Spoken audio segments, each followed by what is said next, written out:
The show is about to start. Reese on the radio. Turn it up. Turn it up loud. Turn it up loud. It's like a dream come true. Turn on your radio.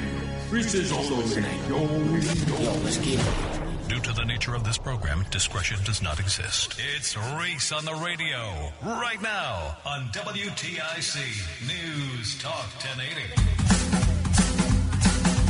Yeah! Scallywags! And you nutmeggers! Conversationalists, men and women and children alike! And don't forget, you haters, it's Reese on the radio on WTIC News Talk 1080. What is going on here? I've got music playing out in the background. I have no idea what the heck that is. Oh, there it is right there. Okay, I was about to say, what is going on? I said, I'm hearing something in my ear. I've got the website up, and it is some god-awful news station. My apologies for that. I got to tell you, folks, and I'm going to be talking about it the whole show. I'm a competitive person. I am by nature, but not in the way you think. I don't care that somebody runs the 440 or all that. I don't care if you run faster than me. I don't really care. I had my fast days. I'm an older man now. I'm not fast. I'm not racing the young kids up the block to see if I still got it. No, absolutely not. I will play those young whippersnappers in a game of basketball. And I have the hand-eye coordination of Stevie Wonder. Truth be told. But I will still outwork them. That's just who I am. I'll be there heavy breathing, tired, bones aching, but I will put all of my effort into it. Especially if I know that I can psych them out. Psychological warfare always works. I'm competitive that way, but I know I'm not fast. But I know if I get you toe-to-toe, close proximity, football's a little different. Like tag football, I'm not going to outrun the guy on a long pass. I'll bump him a little bit, get him off his route, keep him from getting that ball or getting to his position. That I'll do. I know where my limitations are. But I'm still competitive nonetheless. I'll still give it a go. But when I know I'm beaten, I'll bow out gracefully. Say, all right, that's all right. You got me. Got me this time. Let's try something else. So, when the morning show, and I'm not going to say who it was, Joey, sent me a text message and was going, oh, well, you look at what we did this morning for Canine for Connecticut vets. I went, oh, it's like that, y'all. It's like that. And they were like, yeah, it's like that. And they know this. They know that they draw me in. They know. They know exactly where to get me. Joey does. He and Roseanne, they're thick as thieves, the two of them. And she will tell him, because they're so cool, they're so close, nudge him with this. This will get him. Watch him react. And he did it. He sent me that text today. And he said, oh, look what we did for Canines for Connecticut vets. I went, okay. So let me start off by saying, so there's no hate. I applaud you, gentlemen. I applaud. Apparently, the people who listen to your program have deep pockets. Are you trying to call my people bums? Because I will not stand for that. So, folks, we got to step up. Okay? We got to step up. I want to crush these people. Kindly. I cannot be outdone by the morning show. I can't. I'm sorry. I cannot. I refuse to be outdone by them. So I'm going to need your help. Please. Let's show these folks exactly how we get down on the Reese on the Radio program. They made it this way. I didn't set the terms. They did. And plus, they taunted me. I'll read it to you. I'll read it to you later on in the show what Joey sent me. He wasn't so much as going after you. He was going after me. He said to me, I don't think you can motivate them. I was like, oh, it's like that. Some mean stuff. Folks, please, they're a great organization. You know, we do this every year. Canines for Connecticut vets. is trying to reach $25,000 for the new service dog. His name is Tucker, for a very deserving Connecticut vet who's going to have their life changed in ways that are unimaginable. We've talked to so many of them. We'll talk to another gentleman, the same gentleman we spoke to earlier, but he'll be back again to talking about his experience, and that is Justin Prosser. He was on about a week or so ago. We're going to bring him back at about 4 o'clock, 4:30 actually. We'll talk to him again about this program and a whole bunch of other stuff, but help them out. I'm going to be promoting it all day because I will not be outdone by Brian and company. Okay? Think about it. They got a whole company. Okay? It's Brian and the whole company. I'm a one-man show. And if I beat them, imagine what it says about Brian and his company. I can say to him, I did it all by myself. You had a whole crew. Anyway, Brian and I, we're really not that competitive. But on this we are. And I blame Joey on this one. So, Brian, don't take any offense. Joey brought this up. He was the one who did it to you. So, I'm here to outdo you. You understand? I'm here to outdo you and the whole company. If you want to have a ball, yeah, give me a call. I'm Sweet Tea. It's like that, y'all. That's right. It's like that, y'all. That, y'all. That, y'all. It's like that, y'all. It's like that, y'all. So go to WTIC.com/vets. That's WTIC.com/vets. So you can make a contribution there. Look, I'll put it this way. You want to know how we could beat them right now? Try this on for size. If 700 people, and there are thousands of you out there, I'm daring to say hundreds of thousands who are out there. If every one of you just donated $10 right now, we beat the pants off the Brian and Company show. You understand that? Him and his whole company. Just $10. 700 of you give $10. It's over. It's over. They go home. They cry. They try again tomorrow. That's all I'm saying. Give it up to Brian and Company. That was a good. It's still good, especially all the folks who listen to the morning show who contributed, without a doubt, and we applaud them. But now they made it personal. We'll talk about this some more during the show. Also, we have some information that I need to share with you folks in the 3 o'clock hour. So those of you who check out the show in certain intervals, especially now at 2 o'clock, you may have to go at 3 o'clock. Come back and check out the show. Go to WTIC.com, go to ReeseOnTheRadio.com and check out the program. You're not going to want to miss what happened, or at least what I learned today about the program. And you will be satisfied. I promise you that you will be satisfied at the news that I'm going to reveal to you in the 3 o'clock hour.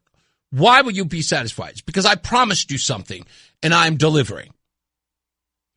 And it can only be understood in the monologue that I do at 3 o'clock, so please make sure you're here for that. And I've already talked to, I talked to Mark in West Hartford about it today. Adam 12 is all over it. He wants me to go to the ends of the earth on this one, but I'm going to keep it civil at this point. But it's something you do want to know. And it's a testament to what this show is doing, what it's done, and what it will continue to do at 3 o'clock. So stand by for that. Also on the program today, Chris Shea, who's running against Jonathan DeBarros for the GOP candidacy to run against Johanna Hayes in the 5th District. He's going to join us at 5 o'clock today, and we'll talk to him. Jonathan DeBarros we had on the day before yesterday, and we'll have Chris Shea on this day, giving them equal time. If Johanna Hayes ever wants to come over here and talk on a show, like I doubt she would, but whatever. The invitation is there. They say equal time. I will give equal time. Joanna, I would love to have you here. I have so many pressing questions for you, especially a Grace Baptist Church comes to mind. Really, I'd love to ask you about that. But, not that I expect you to be here. Yeah, we'll get to that. I'm trying to figure out if there's anything else that I missed that's coming up on the show. Anyway, we'll get to it. Now, a story that has gone everywhere. I'm finding it astonishing that it's getting traction. It's old news. This story is meaningless today. Ask any Democrat, they'll tell you. Why are we still talking about this? I agree. I don't know why. I don't know why we're talking about this. And then I started listening closely. Because at first when I saw it, I just went, I know. But then I started listening to the reaction to the story. And I went, oh, now I know why it's important. If you're wondering what that was, let me tell you. A couple of days ago, former First Lady Jill Biden went to CBS and did an interview because she has a book out. I think it was called, Why Couldn't I Stay in the White House? Something like that. I don't know what it's called. How I took an old feeble man and forced him to stay in the White House so that I could keep getting treated like a queen. Something like that. I don't remember. So on CBS, this excerpt caused a lot of attention or gained a lot of attention. Were you horrified as you saw it unfold? I wasn't horrified. I was frightened because I had never, ever seen Joe like that before or since. Never. Or since? Yes. Or You've since. never seen him like Never. that? No. What happened? I don't know what happened. I mean, as I watched it, I thought, oh my God, he's having a stroke. And it scared me to death. Now, folks are up here saying, what a horrible wife. Even Donald Trump, he put on Truth Social post. He said, she thought he was having a stroke. Why wouldn't she run out there to go grab her husband? Honey, are you all right? Are you okay? Paramedics. During the debate?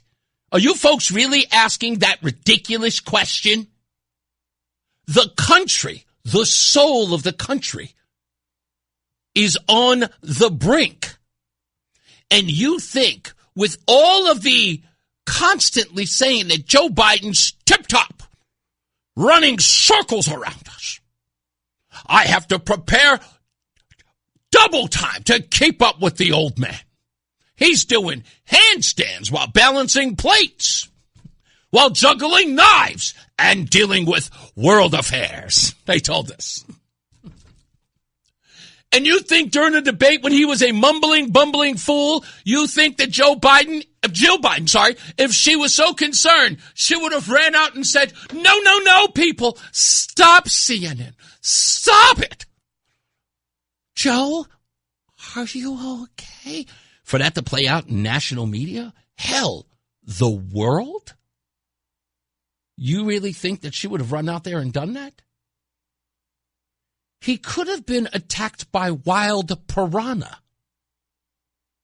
and his family wouldn't have jumped out there to save him. They would have left him there. Because anything outside of that, he was going to lose, which was already happening that night. They all knew it, and they were deer in headlights. And they were going to watch him crash and burn. Because if they ran out there, everything about their party was sunk. Everything. So, why did I say this was dismissive nonsense when I heard the story? It was because of the obvious. Why now? Joe Biden's not the de facto leader of the Democrat Party. He can barely go out in stump speech for folks. The guy is an albatross around the necks. Why would they even care? The Democrats have completely washed Joe Biden aside. Why are so many people upset about this? Let's start with what I saw today and then work our way backwards. And then you'll understand what I mean by why this story is so important to the media. Here's Jake Tapper. Now, she tells us. That's the response from lots of Democrats to former First Lady Jill Biden finally admitting that her husband's debate performance in June 2024 was so bad that, in her words, she at the time was frightened that President Biden was having a stroke. I don't want this to be lost on you, folks. Jake Tapper's opening line is the most important of all of this. This is him reporting on what Democrats are saying. Now she tells us. Now she tells us. Who is he saying? Who's saying that quote? That's the response from lots of Democrats to former First Lady Jill Biden finally admitting that her husband's debate performance in June 2024 was so bad that, in her words, she at the time was frightened that President Biden was having a stroke on stage. So Democrats are saying, now she tells us? Like it was Jill Biden who was hiding Joe Biden from the rest of us? Or even from them? Is that necessarily true? Now she tells us? On his game, top of his game. He's at the top of his game. The top of his game. Such a consequential president of the United States, a Mount Rushmore kind of president. Is on the ball. The man knows more than most of us have forgotten. Was on his game. I walk into the Oval Office or see him on Air Force One, I have to be on top of my game. Do you believe President Biden is the future of the Democratic Party, the strongest person to represent Democrats in 2024?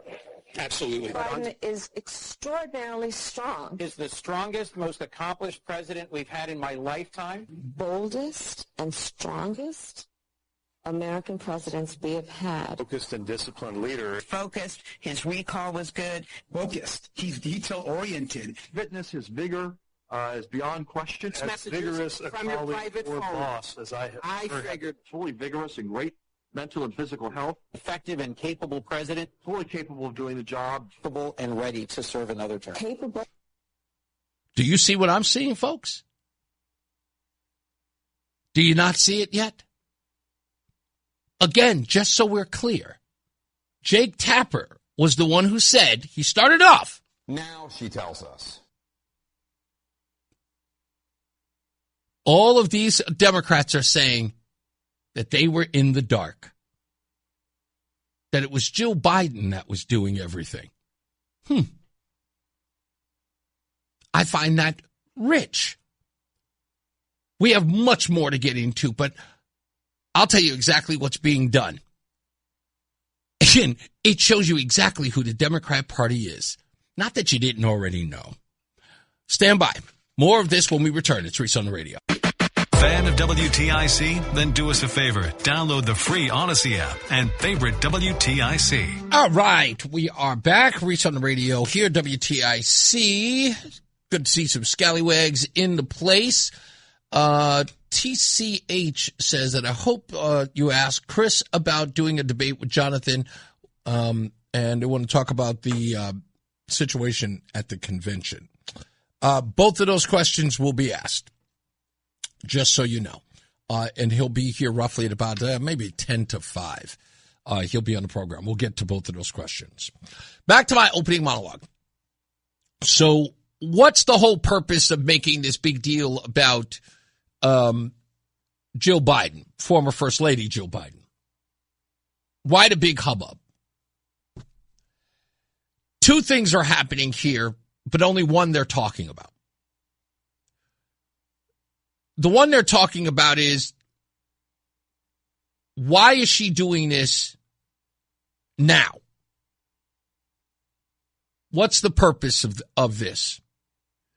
The second thing that they're not talking about is, it's reminding, Democrats for that matter, it's reminding everybody about how they lied to you. All of the lies they told you. There's a third, by the way. And that's how the media is responding. The media is acting like, we ain't did nothing. This is Jill Biden. See, it was her. She was the one that hit. He was the president of the United States for 4 years, ladies and gentlemen. Anyone here ever think that Joe Biden spent more time with Jill than he did with the folks who were handling him? Who do you think he spent more time with? Because it says a lot about what was going on in that White House. If the person who was shielding everyone from the decline of Joe Biden is Jill, if she's the one who was hiding him out, if she was the one giving everybody the marching orders you're talking about, again, these are cabinet members, Ron Klain, what's her name, Corinne Jean-Pierre, right? White House counsel, Pete Buttigieg, Jake Sullivan. It's funny, I remember all these names. These folks were running around telling you he's tip-top, doing somersaults. Yesterday, I saw him battle a bear. He was the greatest president known to man. On his game, top of his game. He's at the top of his game. The top of his game. Such a consequential president of the United States, a Mount Rushmore kind of president. Is on the ball. The man knows more than most of us have forgotten. Who was making them say this? Because, again, this is all on tape. If it's Jill Biden's fault, then it was Jill Biden who made all of these people lie. And now they're trying to run cover. Now they're trying to suggest the rest of you. It was never us. It was Jill. She shielded us from him. If she wasn't in the way, we'd have seen the decline and we'd have told you. On his game, I walk into the Oval Office or see him on Air Force One, I have to be on top of my game. You're lying. Because Jill, if we're to believe you, kept you from him. He was at home. He was eating Jell-O. Yeah, watching old episodes of Matlock. He was never president. And you were lying on behalf of Jill. Now Jill comes out and all of a sudden, it was never you? Do you believe President Biden is the future of the Democratic Party, the strongest person to represent Democrats in Chris Murphy, ladies and gentlemen. This is Chris Murphy being asked by Kristen Welker on Meet the Press. 2024? Absolutely. Biden is extraordinarily strong. Is the strongest, most accomplished president we've had in my lifetime. Now, don't get me wrong. That's Chris Coons. God, he needs to change his name. Chris Coons. Allegedly Joe Biden's best friend. Doesn't know the guy's watching Matlock, slipping on Jell-O. Because he's probably doing the bidding of Joe Biden. Boldest and strongest American presidents we have had. Focused and disciplined leader. Focused. His recall was good. Focused. He's detail-oriented. Fitness, his vigor is beyond question. Ron Klain. Beyond question, they told us. All of a sudden, all it took was this poor old lady to derail it all. She told everybody, I thought he was having a stroke. I hadn't seen it before, and I haven't seen it after. You mean tell me that after that meltdown, he never had another meltdown? Even I saw that. You horrified as you saw it unfold? I wasn't horrified, I was frightened. Because I had never, ever seen Joe like that before or since. Never. Or since? Yes. Even a reporter doesn't believe it. It's like, or since? Really? You serious? I don't live with the guy, and I know you've seen that. Or You've since. never seen him like Never. that? No. What happened? I don't know what happened. I mean, as I watched it, I thought, oh my God, he's having a stroke. And it scared me to death. Now, the worst part about the lie that Jill Biden is saying here, she says, I don't know what happened. You haven't even asked? You haven't even looked it up? There was no diagnosis. We didn't take him to the hospital. The man went to the hospital and they found out that he had cancer after he left office, didn't we? Remember that? They didn't do any other tests? He went in there for a cancer screening and nobody thought, hey, doc, on the down low, can we maybe check the brain? Check some cognition here, you know? No, don't tell him. Just say that it's a part of the prostate exam or something. I don't know. Nobody! We're supposed to believe that. But I want to go back to Jake Tapper because he's the one who leads this charge. Remember, he wrote the book, Original Sin, where in essence he was saying, I didn't know nothing. And now he's reporting on it like this. Now she tells us. That's the response from lots of Democrats to former First Lady Jill Biden, finally admitting that her husband's debate performance in June 2024 was so bad that, in her words, she at the time was frightened that President Biden was having a stroke. But I want to make sure that everybody remembers. The cabinet has an excuse.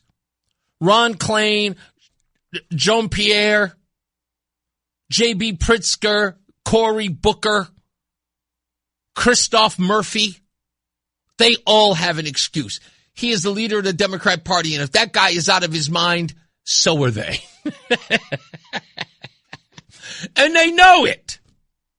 They know it. That's the reason why they're so upset about this coming out now, because it shines a light. Remember who these folks are come November, and she's shining a light. By the way, I'll talk about Jill's defense in a second, because I'm not really defending her, but I'm kind of defending her. And I'm defending her from some scallies. I mean, some real scallies. Not scallywags, scallies. Because these guys are reprehensible. So the cabinet is one thing.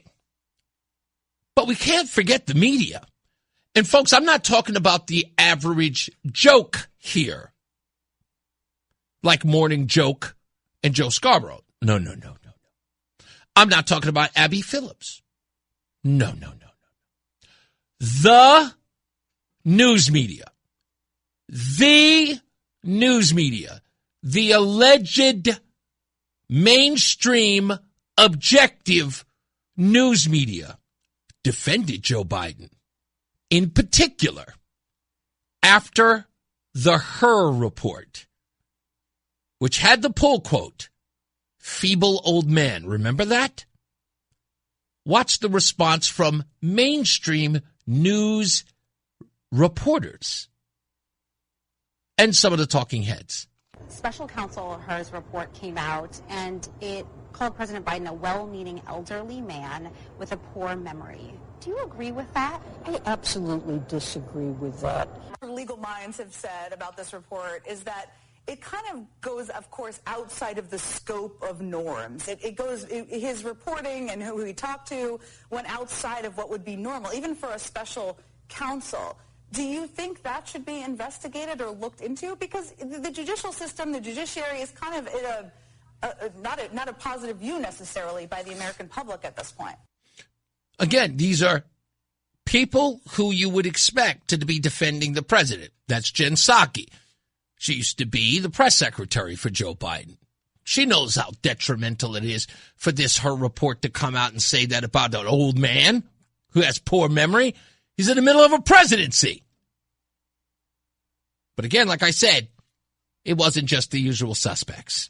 And I think that the American people can see clearly that the president doesn't need a reminder as to when his son died. He says right there, May 30th. I have reviewed the full transcript myself, all 250 pages of it, and there are moments where the president does have memory lapses, especially, for instance, in his recall and description of his son Beau's death. The president struggles to remember the year that Beau died. Many of the details that Biden couldn't recall, such as how boxes were packed up, how they were transported, those are things that would likely be tricky for anyone to remember decades later.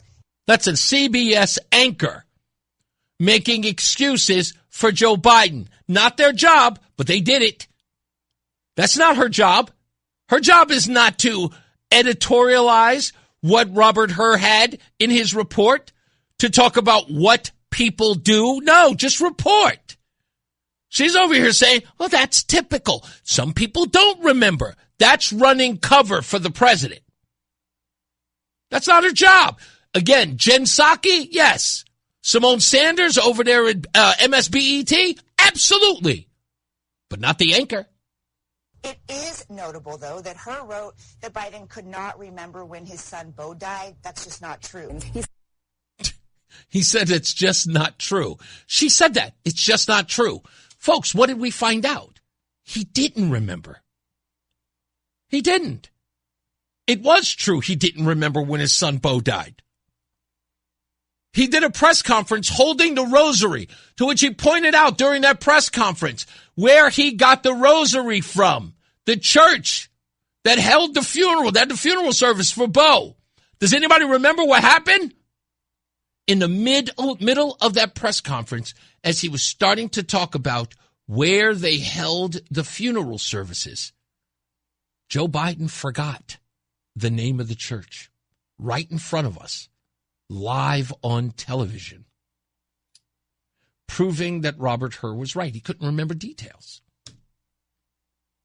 Joe Biden even went out there and said, and I quote, before that faux pas, he said, how dare he even bring up Beau Biden's death? And when we read the transcript, Hur hadn't mentioned it at all. It was Joe Biden who brought it up.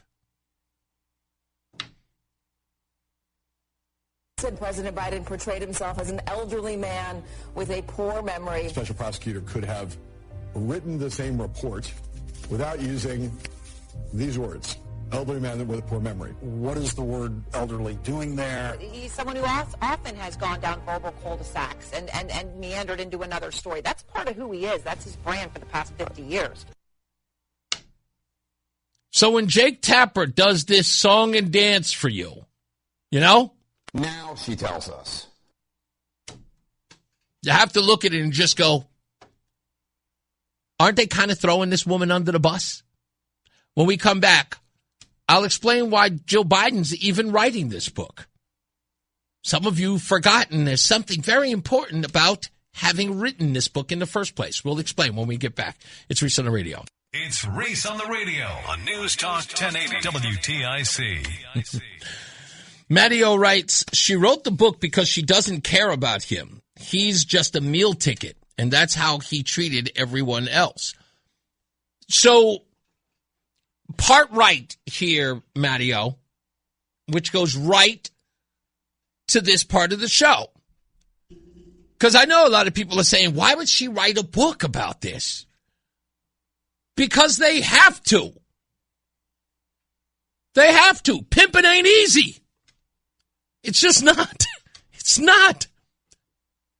And Joe Biden's presidency, everything about it, which, by the way, you notice nobody's talking about the 81 million votes, right? Nobody's having that conversation at all. Because that's even bigger. That's a story everyone needs to have told. There's an 81 million vote boondoggle. Right? Most votes ever. That was the legacy at the beginning, at the forefront of Joe Biden's presidency. Got more votes than the exalted one himself, Barack Hussein Obama. And it was a colossal failure. I mean, literally, they sent a corpse to the White House. And 81 million, allegedly, did it. It's the biggest duping ever.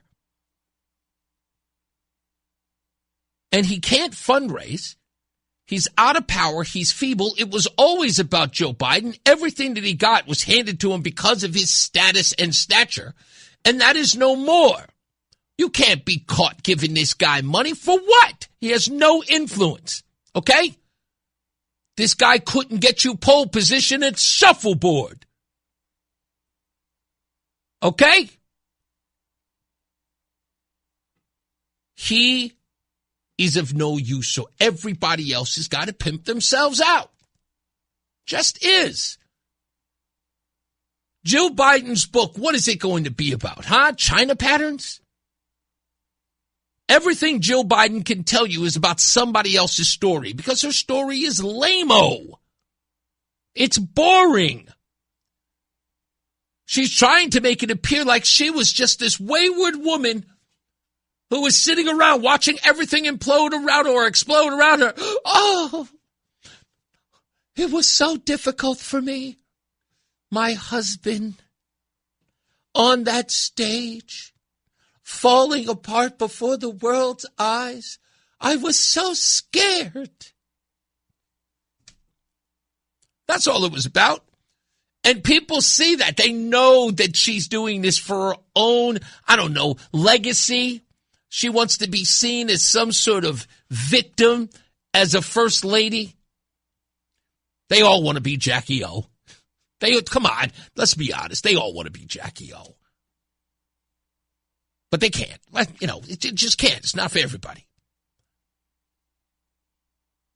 And she's just flailing about. This is going to be the biggest part they talk about her book at all. And she'll play it off like, I didn't know. I still don't know. I haven't asked. I'm afraid what he might say, what we might learn. What would it do if I lost my poor Joe? And the Democrats are going, all right, shrew. That's it. Now they have somebody to blame. That's what all of this is about. They have somebody to blame. They'll never take responsibility. That's what the midterms are all about. We got duped. The Bidens duped us. Those scoundrels. We didn't know. You can't blame us, the Bidens, that Hunter, that Jill, that Joe. Political machines they are. They don't want you to remember that they were the ones who helped them out. They did all of the helping. Special counsel Herr's report came out, and it called President Biden a well-meaning elderly man with a poor memory.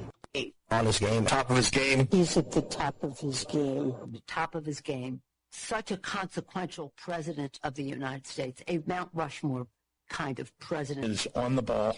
The man knows more than most of us have forgotten. Was on his game. I walk into the Oval Office or see him on Air Force One, I have to be on top of my game. Do you believe President Biden is the future of the Democratic Party, the strongest person to represent Democrats in 2024?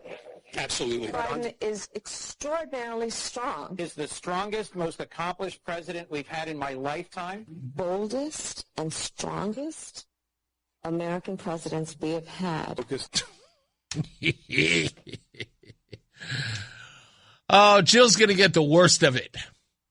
Oh, they're going to turn that woman into Marie Antoinette and every other horrible Evita, whoever you could name, just throw them at her. Oh, goodness gracious, my poor woman. Let's get to the top of the hour newsroom. When we get back, 3 o'clock, what did Reese on the radio do? Here's John Silva. Reese on the radio, making sense of the news. Yeah, even when it makes no sense at all. Now on WTIC, News Talk 1080. All right, we're back. Welcome to the program. Welcome to your Friday afternoon. I know that you guys are excited about the weekend. The weather is warmer. Hopefully it doesn't rain this weekend like it did the last one. I don't like when the week goes fast. This one appeared a little fast. It slowed down a little bit in the middle of the week, but now it's getting, and it was because we had a short week. And I hate those. I know you like your Monday holidays. That's all fine and good. I'm just expressing myself here. I'm not a fan. As I promised, during this break, I would express something to you folks. There are a lot of things that a radio show can do if they really apply themselves. And there are a lot of great radio shows, even on this station, and others. Like, I think that, the reason why there are legends in this game who are currently in this game is because of what they do on this microphone. And everybody does it different. Everybody's got a certain style. Some people just follow what the style is. This is how it's done, kind of approach towards radio. I've never been that guy. Not that I'm saying I'm different, better. Well, I'm different, but not that I'm saying I'm better. I just have a different approach. As a fan, I want radio to sound a certain way to me. I feel like it has to appeal to me because I started as a listener of radio, a fan of radio, and I want to bring a little bit of the things that brought me to radio out to you. So if I can be so bold to reveal something, I'm sort of stealing from guys who have done it and kind of reinventing it. I'll explain it this way. So somebody will tell a joke, and instead of just taking the joke and make it mine, I take the joke and turn it into my own. So the joke has a funny punchline. The story is great. How can I make that joke better and absolutely distinguishable away from the actual joke? How do I make it so, in other words, it's almost the same joke, but when you hear it, you're like, oh, is that where you got the idea from? Absolutely. So I can make it better. My stories, of course, are all my own because I have a lived experience and I like sharing that with you, and I share those anecdotes with you when they are when they're warranted. And it's nice to hear from veterans who say, Reese, you do it the way it's supposed to be done. Thank you very much. I really rely on their opinions because they are the people who've done it forever. And I would always consider myself, even though it's been off and on for 25 years, I really believe that getting the accolades from people who have done this for 40, 50, some 60 years means a world of good to me. Anyway, I'm off the beaten path. So when I got here in Connecticut, after listening to all of you, you all kept saying the same things to me. They're not doing this. They're not doing that. They won't do this. They don't do that. No one is challenging this person. No one's challenging that. And so I kept asking myself, what kind of radio show am I going to be? I know that if I have to come to work every day and just complain about stuff, I was going to be bored. I would hate my job. So I said, I got to make this interesting for me. I have to make this job something I can't wait to run to the mic and be like running home telling mom or running home and telling my friends or my siblings. Do you know what I did today? Oh, man, I was here. And then I did this and I did that. And then I recorded this. And I found myself more and more excited about it. So as soon as I got here, Mark Walsh, Mark in West Hartford, got me a boat. We went out to Sheldon Cove. I loved it. I loved being out there. I loved doing that investigative journalism. We're out there watching them put alcohol K into the water. We caught them dropping the box inside. I felt like, whoa, this is the stuff they're talking about. This is Edward R. Murrow type stuff. I'm in the thick of it. And then I come on the radio and I tell you about it and I show you the video. Video gets 100,000 views. Just watching a guy put alcohol K into the water, watch the box fall off the boat. 100,000 views. You guys there were people out of state. The guys who do my theme music, the Panics in San Antonio. Daniel was listening to this show from San Antonio and was saying, I don't live in Connecticut, but I got to get to the bottom of this Dequat thing. It was huge. And that's when I said, all right, we're on to something. We are on to something. Let's keep doing that. I'm engaged. You're engaged. Let's get some answers. Together, you guys will reward me by listening to the show because I'm telling you, guess what? That press conference that you heard's happening, I'm going to be there. Such and such said this. Well, they're going to be here. I'm going to be there, and I'm going to ask them. And I did. And sometimes I get surprises, and I did. I got a surprise. I was going because I thought Richard Blumenthal was going to be there, and I wanted to talk to him. And he was at that press conference, and I found out Ned Lamont was going to be there. I'm like, Ned's going to be here. Get out of here. Now I look over to the left, and I'm like, holy crap. Attorney General William Tong is here. I'm like, I came for Richard Blumenthal. I got threefold. It was so much stuff. I was overwhelmed. I could have gotten to interview Richard Blumenthal. We had spoken before. He would probably recognize me. It'd probably be cordial. But William Tong is right there. And I said, I've been trying to get at this guy for the longest. I never get to his press conferences because they're always later in the day, and I got to be here preparing for the show. What a windfall. I got to go up and ask him. So I did. Walked up to him and said, hey, William Tong, I've been dying to get in a room with you. Hey, do you have anything to say about J. Allen Jones? You guys are keeping the video from being released. It was supposed to be out last Thanksgiving. So instead of saying, hey, we're still in litigation, we're fighting the release of that video so I can maybe give them a follow-up question, what's so damaging about this that you don't want to get out there? What is so crucial about the security cameras that you're concerned with? What security? I would get it. He wanted to make it about the kid who had been stopped at some high school, whatever it is, some illegal immigrant. That's all the rage. But I followed up and I said, yeah, well, what about it? And instead of answering the question, he made it about me.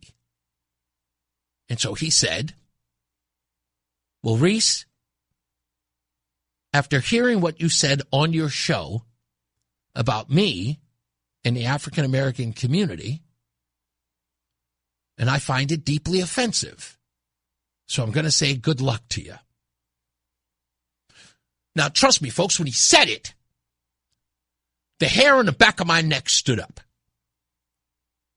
Not because he was talking to me and he was some celebrity that I saw on television almost every day filing lawsuit after lawsuit. No. Why did the hair on the back of my neck stand up? I said to myself, the Attorney General of the state of Connecticut listens to your show. What? What? And he told me that out loud. And my response to that was, how old are you? In my head. And I make it clear, because I know you're listening, AG, that was the dumbest thing you could have ever told me out loud. While I'm recording, you just said, I listened to your show and I heard what you said about me. You never tell anybody that. I'm the guy you're supposed to ignore. Why? Because ignoring me removes any credibility that I have. So when someone says to you, did you hear what Reese on the radio said about you? You go, what? Who's that? Never heard of the guy. When I walk up to you and I say, hey, I'm Reese on the radio, you don't respond to me by saying, I've listened to your show and I don't like what you said. You say, I don't have a comment, and keep it moving. You made it a point to let me know. You made it a point to let me know that you listened to the program and you didn't like what I said about you. But folks, I wish that was the end of it. It isn't. So let me put it this way. And I think it's irrelevant that I put it this way. I think it's important that I put it this way. Not relevant, important. I told every one of you that it was going to come to the point where there was going to be backlash on this program about what we do here. And when I say we, I mean me. I don't want to get anybody else in trouble. What I do here. I told you that people were going to take notice and they were going to act. And wouldn't you know it, William Tong's office had the audacity to contact this very station about me. The audacity to contact this station about me. I don't know what they were hoping to get from that. But if they think that they were going to put me on some sort of leash, if they think that they were calling my mom because the big bad bully over at WTIC is making the Attorney General upset, oh, baby, it's on now. Oh, baby, it is all the way on like popcorn, as they say. It was bad enough that you told me that you listened to the show. Now you're calling mom? Really, dude?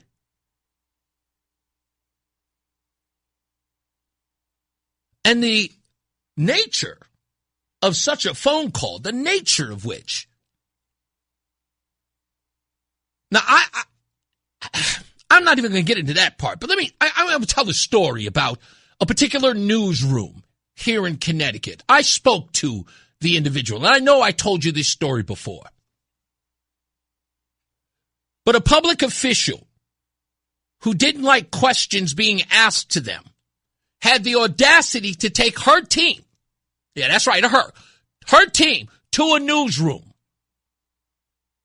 made the news director grab the reporter in the newsroom and made the reporter apologize to the public official for being aggressive, made their employee apologize to the public official.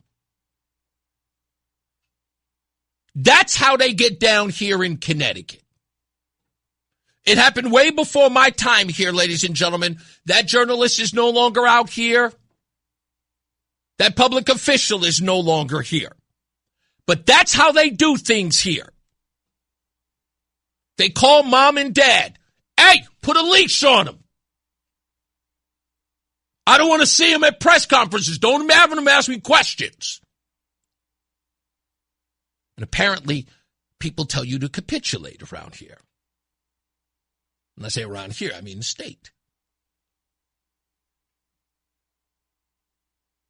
I said this yesterday. I'm going to keep saying it every day that I can. There is no stopping this. Now, folks, pay very, very close attention. Regardless of what happens, I report to you. You are my constituents. Now that you know that that's the way they play ball around here, then you're not supposed to question authority. Then you're not supposed to come to them and ask them questions respectfully about things that they are uncomfortable with, that they will go so far as to try to either intimidate or quell any amount of scrutiny that they face, even make up stories to do such a thing. And boy, I got their number on that one. That they would ever have the audacity to do that they do that here. That's why I'm trying to explain to you what we do here is so important. What is being done in this state today is so important. They don't want the tough questions. They don't want to answer to you. They believe that they are untouchable.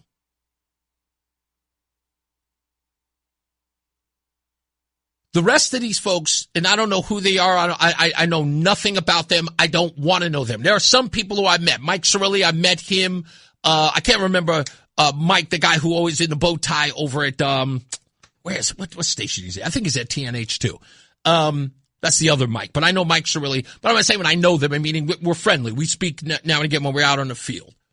I know more guys over at TNH than I do over at FSB.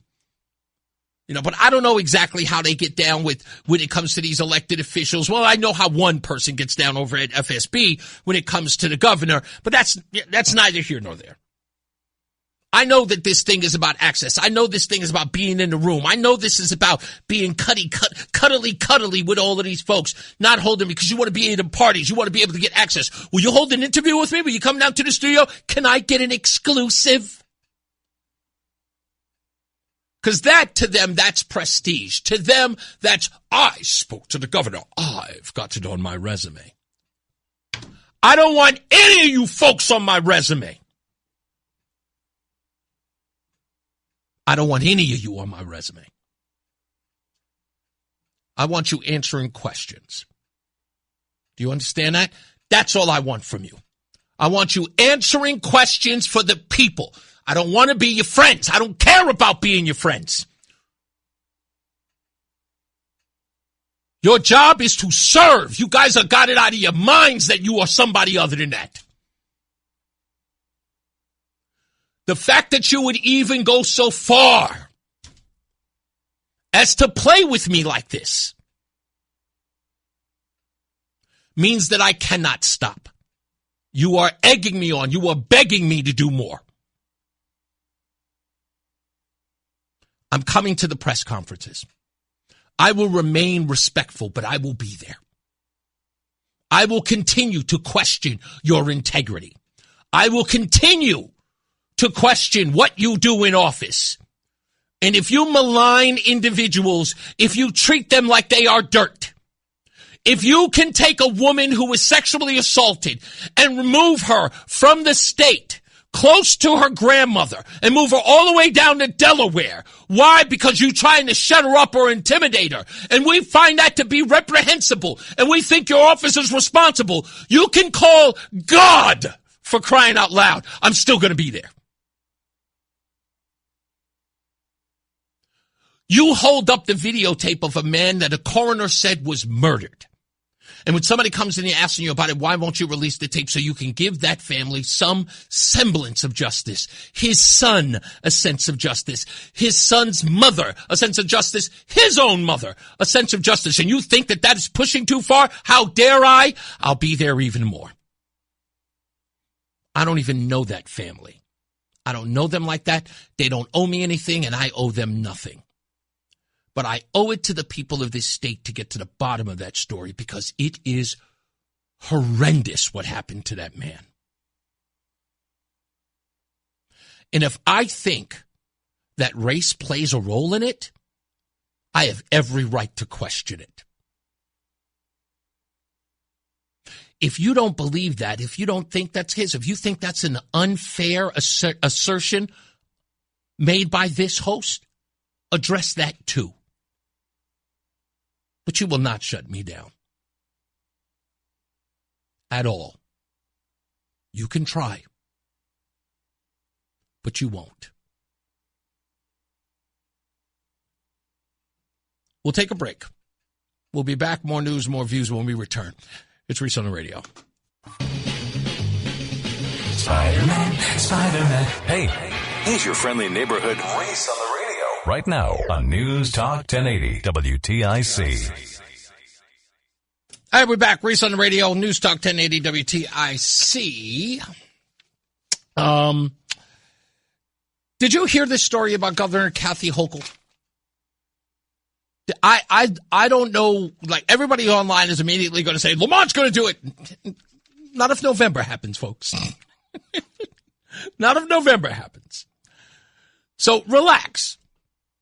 Nothing's happening yet. But for those of you who are concerned with it, here's what it is. She had a press conference. This was some of the video that was trending online. This is another area where I'm surprised at the controversy around it when it makes so much sense. You think about someone, I'm going to ask these gentlemen here, if someone gets 16 speeding tickets in a year, would you consider that an excess speeder? And yeah, that's not normal, right, guys? I mean, they're just looking for an accident. They're looking to end up in this repair shop. So what we said, we have to protect people. There's pedestrians, there's moms pushing strollers, there's people on bikes, there's kids going to school. We have to protect people. And if someone is so flagrantly violating the laws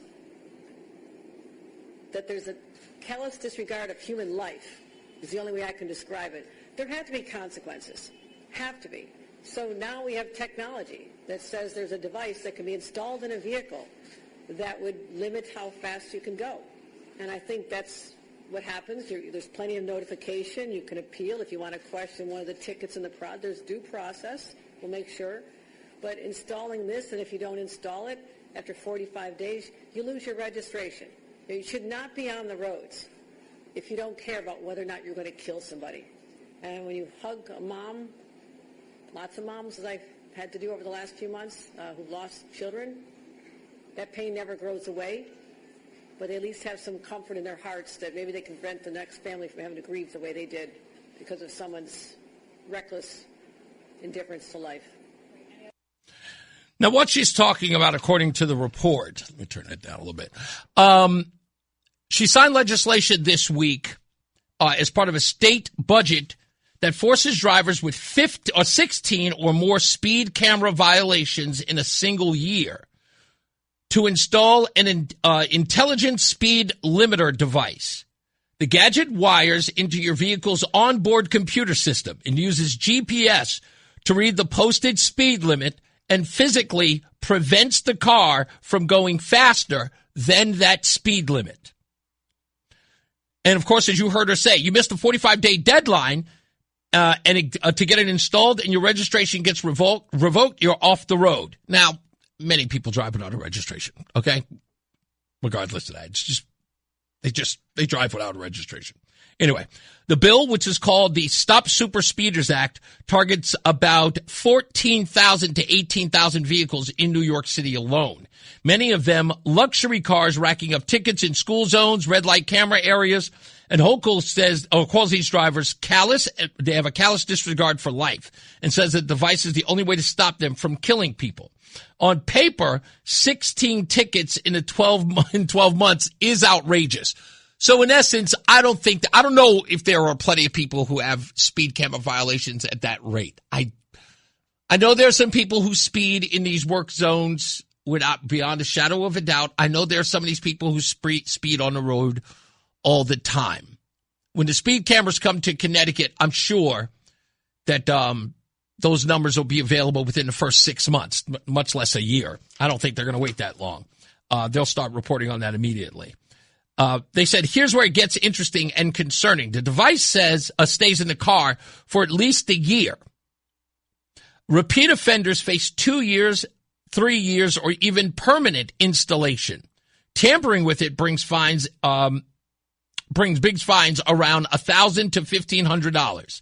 And there's help for low-income folks. I don't even know what that's supposed to mean. So if you're low income and you have to, the state's going to subsidize that in some way. Whatever. Critics aren't buying the safety-only pitch. Once government can wire the GPS control into your private property for safety, what stops them from lowering the threshold later? Or using the same system for mileage taxes, tracking, or restricted travel for other reasons. We've seen this pattern before. Start with the worst offenders, then you can expand. Meanwhile, New York still struggles with subway slashings, bail reform, revolving doors, and lenient treatment for actual violent crime. But for speeding tickets, full government intervention into your car.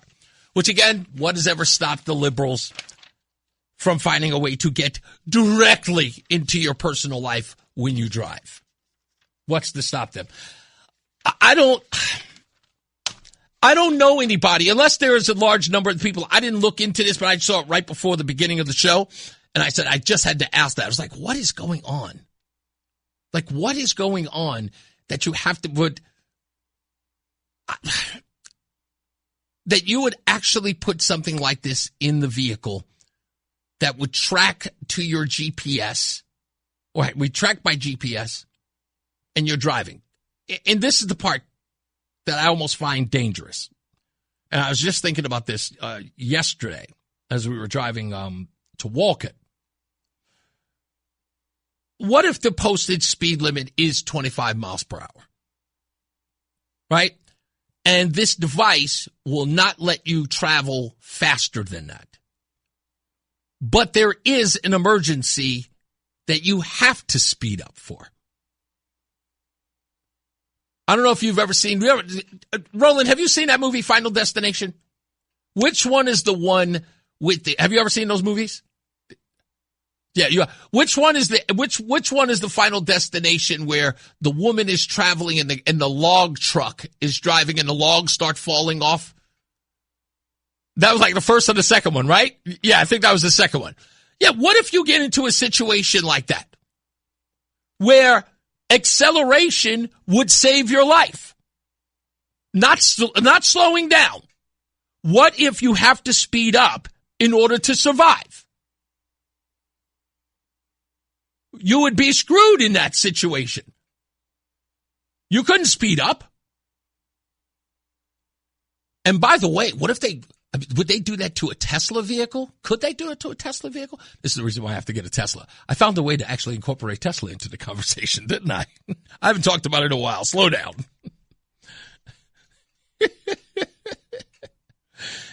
If you use GPS on your iPhone, it alerts you of a speed camera ahead.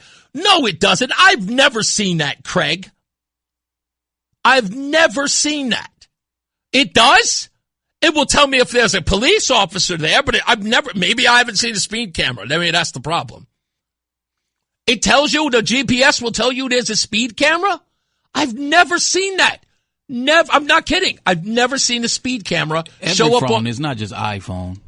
I have an Android. Yeah, me too. But he says, he says on his iPhone. The Waze app does it.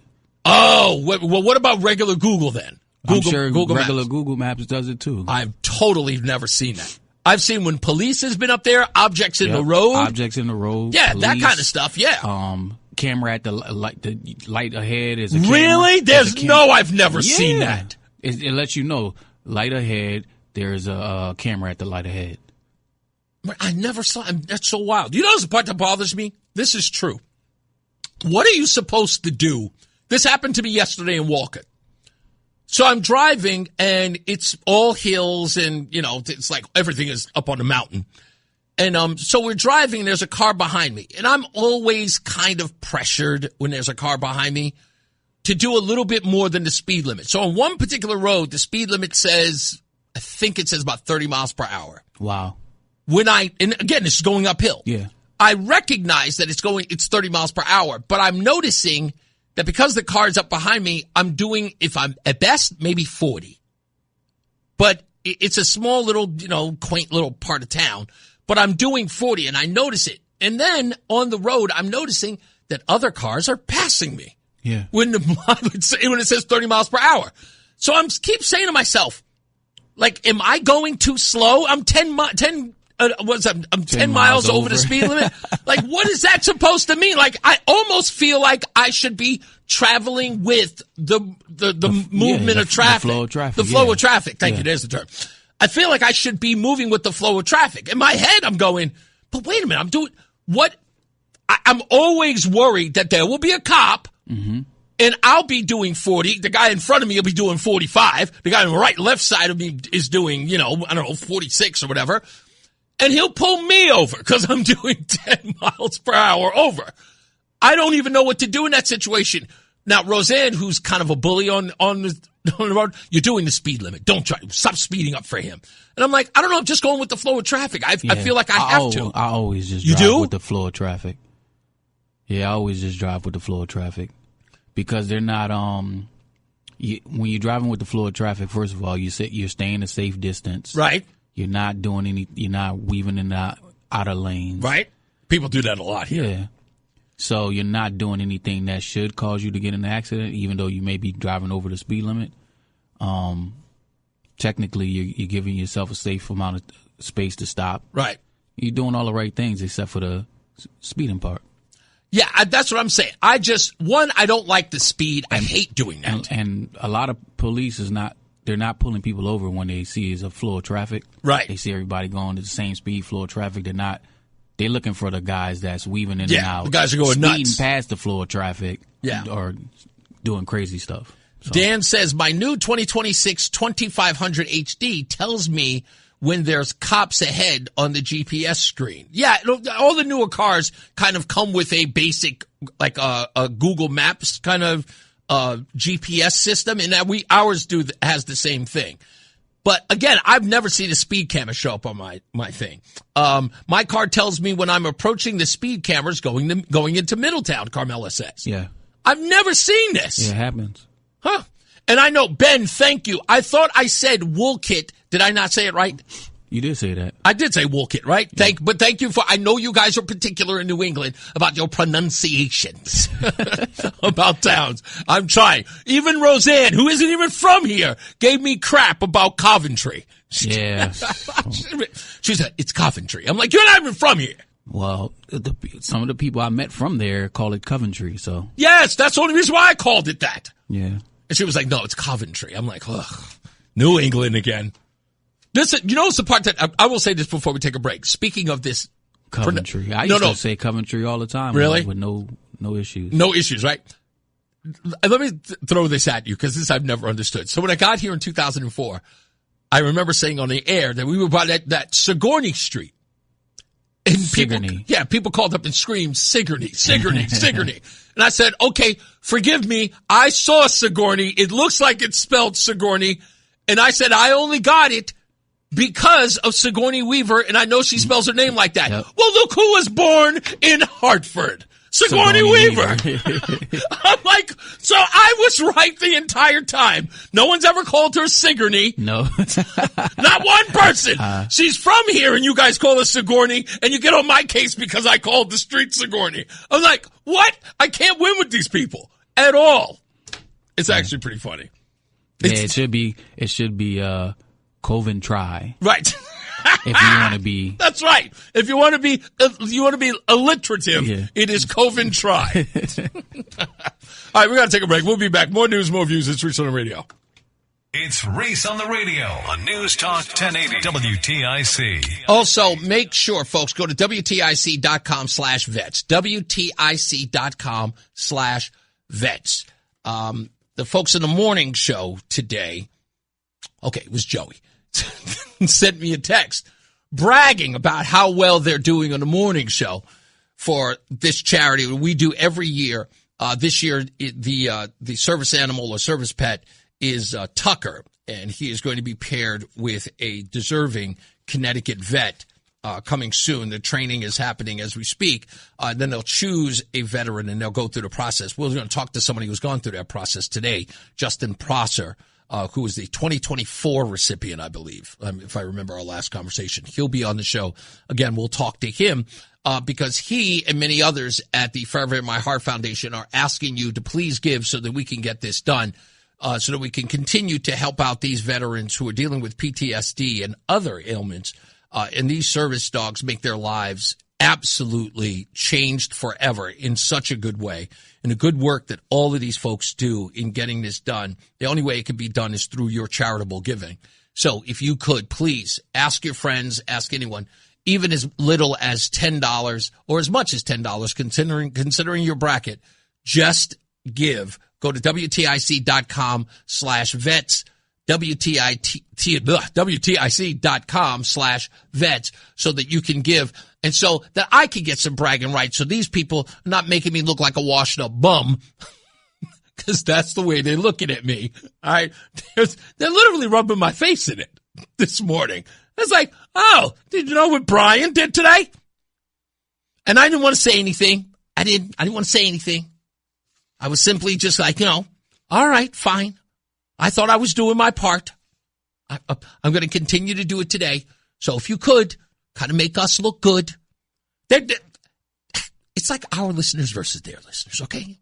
All right? They have a company over there. It's Brian and Company. For me, it's just Reese on the Radio. Just one guy. All right? And if I take them out, imagine the bragging rights we have. Just one guy taking out a company. Huh? Let's just show them up. Okay?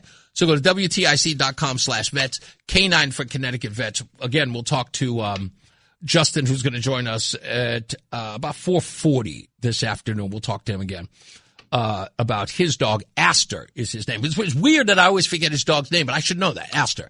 Used to live near Astor Place in New York. We'll talk to him. Also, Chris Shea is joining the program. He's running to be the GOP candidate in the 5th District to get a chance to go head-to-head with Johanna Hayes, but first he has got to face Jonathan DeBarros in the primary in August. So he'll be here, our guest, at 5 o'clock. We'll talk to him.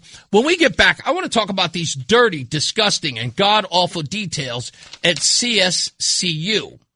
And I'm looking at the timeline on this, folks, and there's a lot to be said here, but we'll get into all that in a second. Let's get our first check of traffic and weather. Our good friend Mark Christopher is here. He is in the BPS Lawyers Traffic Center. How are we doing out there? I understand you guys made big money today. Huh? Yeah. You guys made big money. Yes, we did. I'm going to make you pay for that. I'm going to make you pay for that today. Yeah, that's it. You're not going to outdo me. You're not going to out fundraise me. I told everybody, y'all are a company. It's Brian and Company. It's like 5 of you. It's like 9 of you. I'm a one-man show. That's okay. I've got to show all you the company up. Well, you know what? That's good because you're showing us up. That's the morning guys up. Well, that means we're doing good things to get that dog for a needy veteran. Indeed. And I sent my donation in earlier today, so I encourage everyone to send theirs in too. It's a great cause. All right. Second half of Reese on the Radio on this Friday continues. in a moment. I was seeing something written here by Russ. Russ, thank you for the statement. It's more of a statement than it would be a question. But he says, why would anyone get 16 speeding tickets before their privileges are revoked? That's, I mean, in and of itself, 16 is a lot. A lot. If I remember correctly, it had to be the year I got my car, my Altima. It had to have been the year I got it. I think I got 2 tickets, and I know 2 of them were speeding, but I was doing like 51 in a 45. That was like 51 in a 35, something like that. I didn't know what the speed was in that, and I thought I was following the I guess the flow of traffic, and I didn't. The guy pulled out, and then I got another ticket. I think like another week later, again doing the same thing in this different area. Didn't know what the speed limit was, and I remember getting a message that said that I had gotten too many tickets. There was only 2, and they were like, "Be careful." So yeah, 16 is a lot. That's a lot of tickets to get in 1 year. But he also says Big Brother monitoring is wrong and unnecessary. The number of people I looked up for you, Russ, just because of your question, and I think it's also a part of the story, they are saying about 14,600 vehicles are or associated drivers who meet this threshold in New York. But the other side of that, which is the number you should look at, is how many drivers are in New York overall. 4.6 million. It seems a bit much to do. You know, it's not a huge problem. It's less than 1%.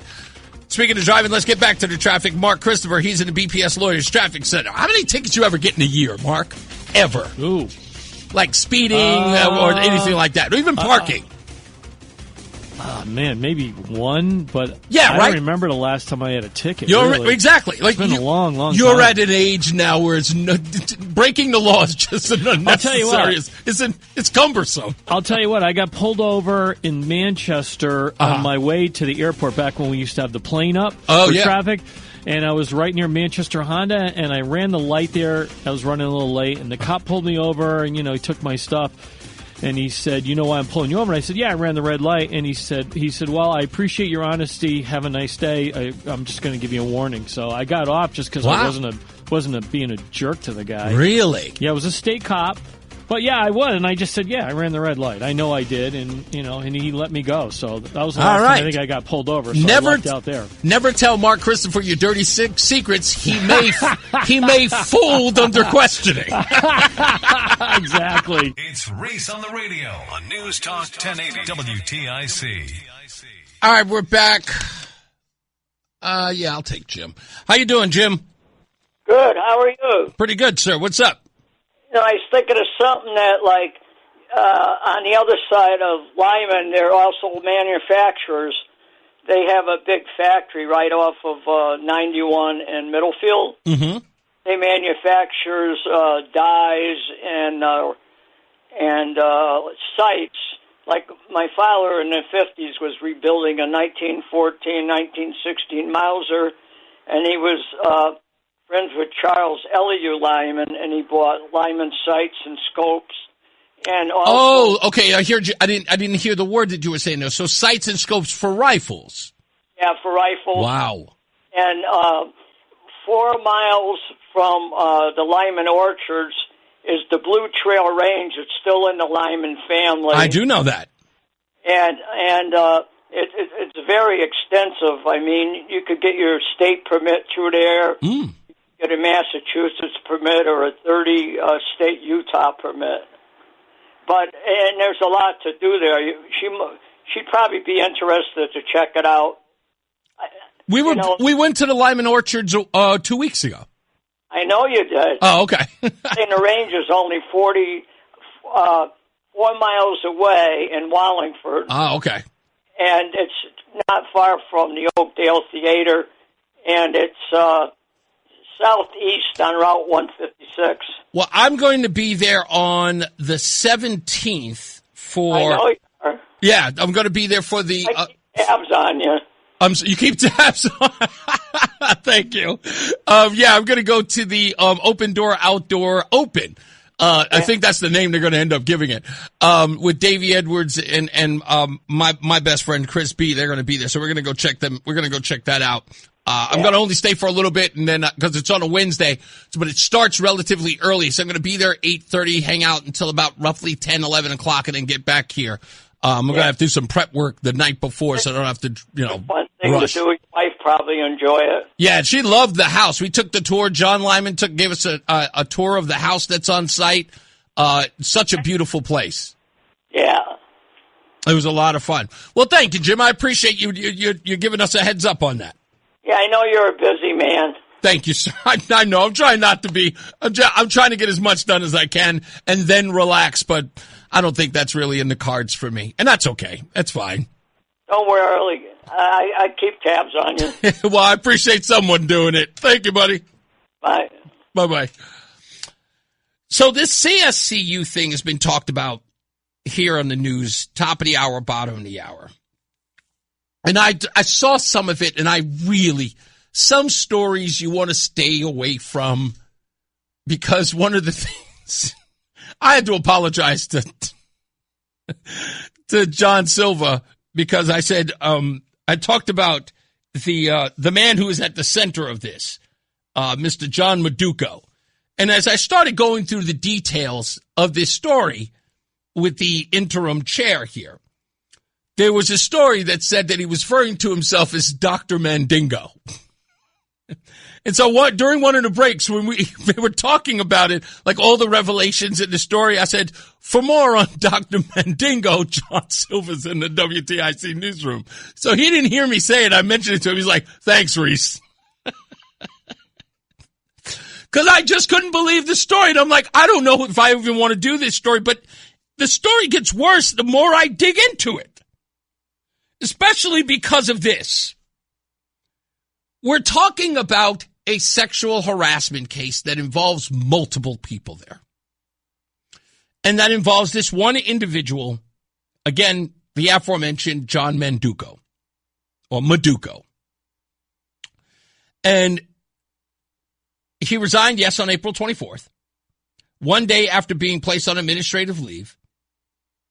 The system's Title IX coordinator later closed the case because Maduco was gone and presented no imminent or continuing threat. We do, however, have another story to that, and that has been Karen Bluffkin, is it Buffkin? Buffkin, who's now also on administrative leave, and Marty Guay, right? Is that how you say his name? Guay, Marty Guay. I know that's how it says. I knew it was Guay, but it looks like Guay here. It was Marty Guay. How do I know that? Because every time I read his name, I want to say, Marty, don't talk to me that way. He is the former Board of Regents chair, and he resigned on May 18th. And, of course, there's a whole list of other names that are here, except for the people who are alleging this misconduct. But according to this Maduco character was saying things, and I'm going to keep this as PG as possible.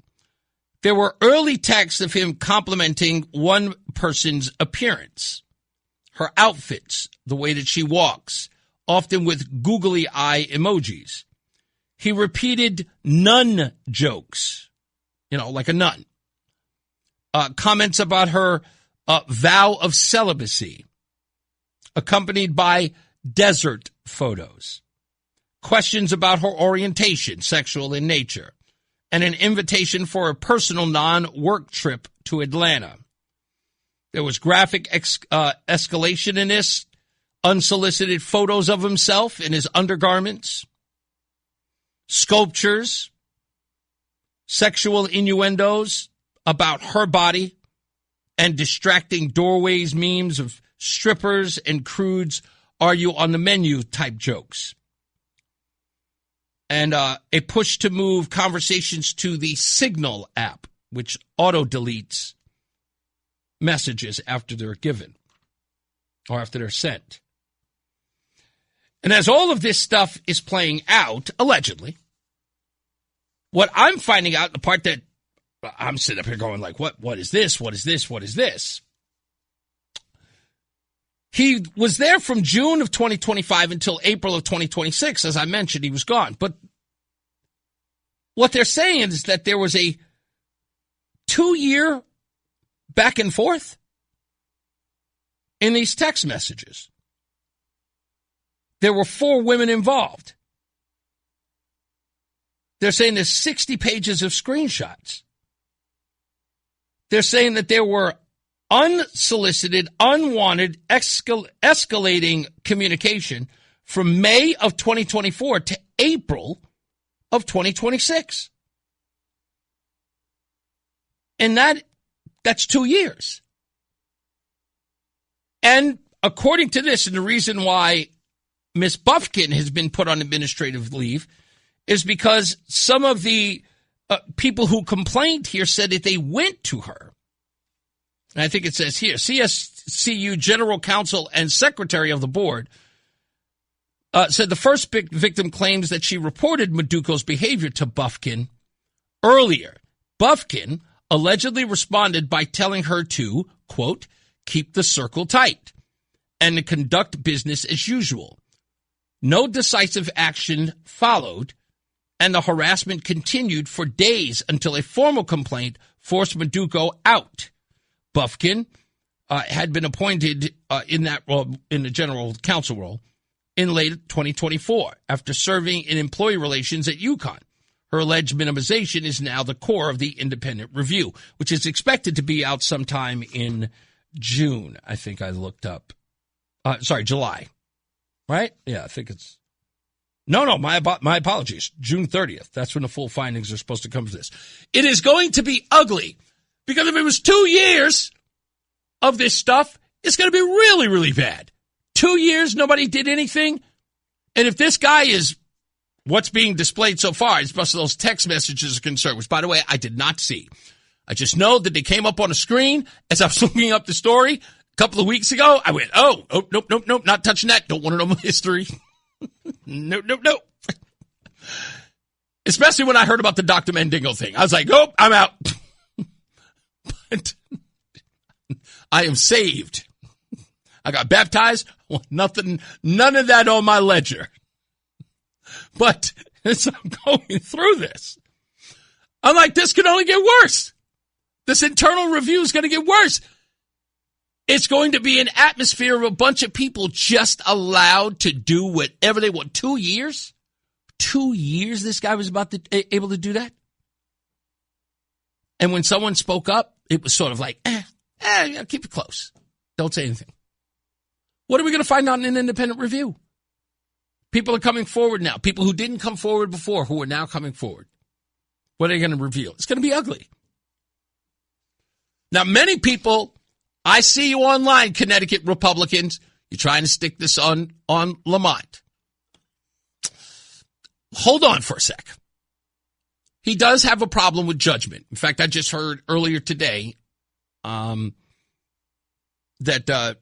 there's a lot of reshuffling of Lamont's core sort of individuals, and the people in his circle.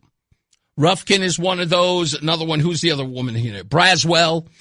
There are a lot of that reshuffling, people moving from this place to that place. They're all in Lamont's orbit. So I get the point you're making. Putting up memes and stuff and saying, see, Lamont's got other problems. The reason why none of this stuff sticks is because he's just reshuffling the deck. That's all it is. You are making this about the wrong thing. Stop saying that these people are, no. This is a judgment issue on the part of Lamont. And if he isn't responsible, if Lamont's going to tell you that it's people in his, his staff, his underlings who are making these decisions, I don't see how that's any different. It shows exactly who he works with. Reshuffling this, reshuffling that. So if you're going to focus on this, Republicans, if you want to lay this at the feet of Ned Lamont, it's real simple. When his friends screw up, he just shuffles them around. Maybe people should find out where that kid Datch is. Anybody remember him? Where's Datch now? His former chief of staff. You remember him. The guy who was driving around in a company car. You know, the guy who allegedly didn't pay a hooker in Caracas, that's according to the report. You guys know it. I don't. I didn't write the report. If it's just a reshuffling of the deck, when everybody gets in trouble, you go here, you go there. Terrence Chang, folks. Huh? Nobody seems to be punished. That's where you make your move. That's the point you have to make. That no matter what, everybody fails up or lateral. But no one ever gets punished. They still find a way. Hey, yeah, 2 years of sexual harassment, that's okay. Listen, resign. We'll tell the news that you left, blah, blah, blah. See me in 6 months. We'll get something for you. And then sure enough, that guy gets hired somewhere else. Everybody in the media just turns a blind eye. Yeah, you remember that Maduko guy? Yeah. You talking about Dr. Mandingo? What's he doing now? Got another city job. You don't say. It's back to business as usual. That's the point you have to get. That's the one. That's the angle that you go, if you really want to tick people off at this administration, that's the angle you go on. Stop doing the whole, Lamont has no dirt on him until you get dirt on him. That's just how this goes. You guys can make that innuendo. Even when the people make the comments about his wife, right, in her business. Lamont could always escape. It's like, hey, it's my wife's business. Hey, I got nothing to do with that. Oakley dokley. People move on. There's a reason why you go after the people. You don't try to stretch the imagination here. These are his people. The whole bunch of reshuffling. Pay attention to that. You want to do a great meme? Here's a great meme. Show like a game piece, like a chessboard. And just have the circle of friends moving on the board. With Ned Lamont holding all of the pieces, moving them around when something goes bad. That's a great visual. That's a fantastic visual. In fact, you could do that in AI. Such and such got in a scandal. What did Ned Lamont do? What did Ned Lamont do? He moved him to here. That's all. That's all. Ned Lamont protecting his friends while not protecting you. I did that in my sleep. Mark Christopher's back. He's in the BPS Lawyers Traffic Center. Stay locked in. Reese on the radio is on WTIC News Talk 1080. Let's do the thing.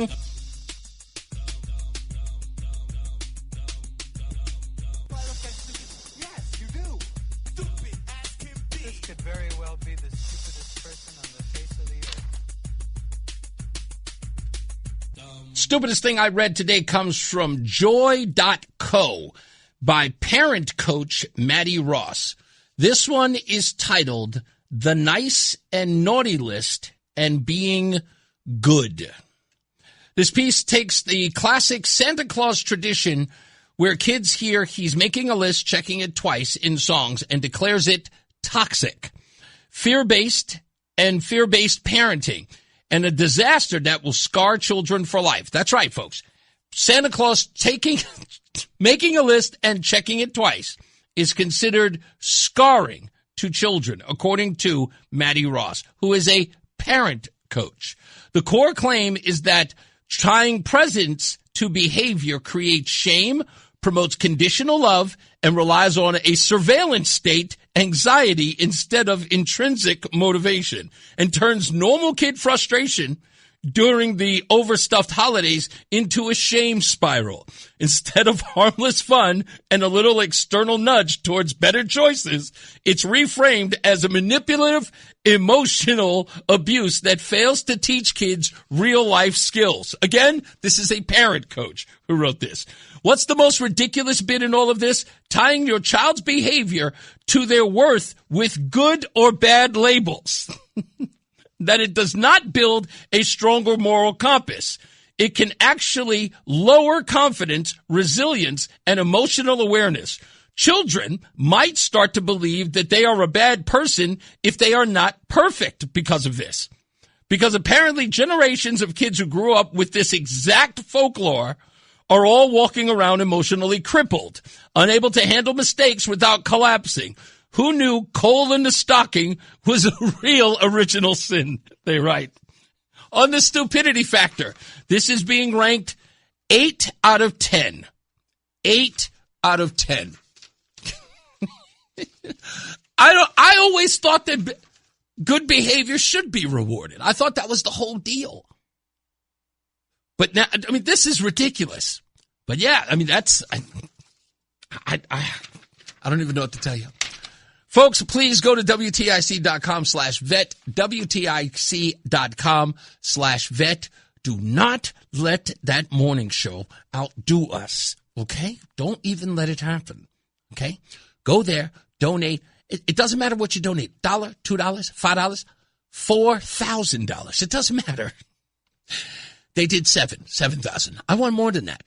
Just go to WTIC.com/vets. We're going to help Tucker get to a very deserving veteran here in Connecticut so they can spend their lives together so they can do things that they haven't been able to do. And we'll be talking to one of those folks in due course coming up in the next break, Mr. Justin Prosser. If you didn't hear my interview with him before, we'll talk to him again in a couple of minutes. We'll talk to him about Aster. That's his dog.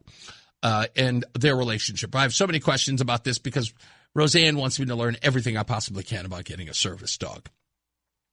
I also need to know from Justin, and I'll ask him, do I get to touch the service dog if she has? I don't know. We'll find out. It's Reese on the radio on News Talk 1080 WTIC. As promised, on the line with us is Justin Prosser. How you doing, sir? Welcome back to the program. Good. How you doing? I hope you enjoyed our last conversation. I did. I talked about you every day after that. Do you know that? I did. No, I did not. Yeah, I talked about you every day after that because I thought your story was so amazing. Justin Prosser is the 2024 recipient of a Canine for Connecticut Vets program from the Feather in My Heart Foundation. And your dog, again, is Aster. That's correct? Correct. All right. So Aster, by the way, how old is Aster? Aster's now about 4.5. Okay, 4.5. So, and you have been with Aster, and I know they train them very young. So by the time you get Aster, what are we looking, a year, 2 years old? I got him he was 2. Okay, so 2 years. Your process begins at what age with Aster? Normally it's probably about when the dog's about 14 months, 15 months. All right. So it's very, very early in the dog's life. So in essence, the training process for them is that, dogs with the trainers at Forever in My Heart Foundation. And then by the time you get in, you're getting in relatively early in that in that dog's life. Technically, they become a part of your family, in the dog's life. So you get them very early. And now, I guess at this point, you said 4 years old. So you're a little less than 3 years in. Yes. And this is in essence the only home that Aster has known. So everything that is a part of your life, Aster knows it probably better than you. So exactly. So I was asking about this before you got on because I know you were talking about your wife, and this was part of the reason why I talked about you so much, and why it left such an indelible mark on me. Is that when you talked about there were things that you had not done in 15 years that you were then doing naturally. You immediately felt comfortable going to a concert, going out to a restaurant. Even your wife was stunned at your change of behavior or the change in your personality, which brought me to the fact that my wife has been asking about a service pet. So my question to you is, what's the relationship like with your wife and Aster? My wife and Aster, it's a normal dog-mom relationship. Really? But he goes everywhere with us, so he's just as close with her as he is me.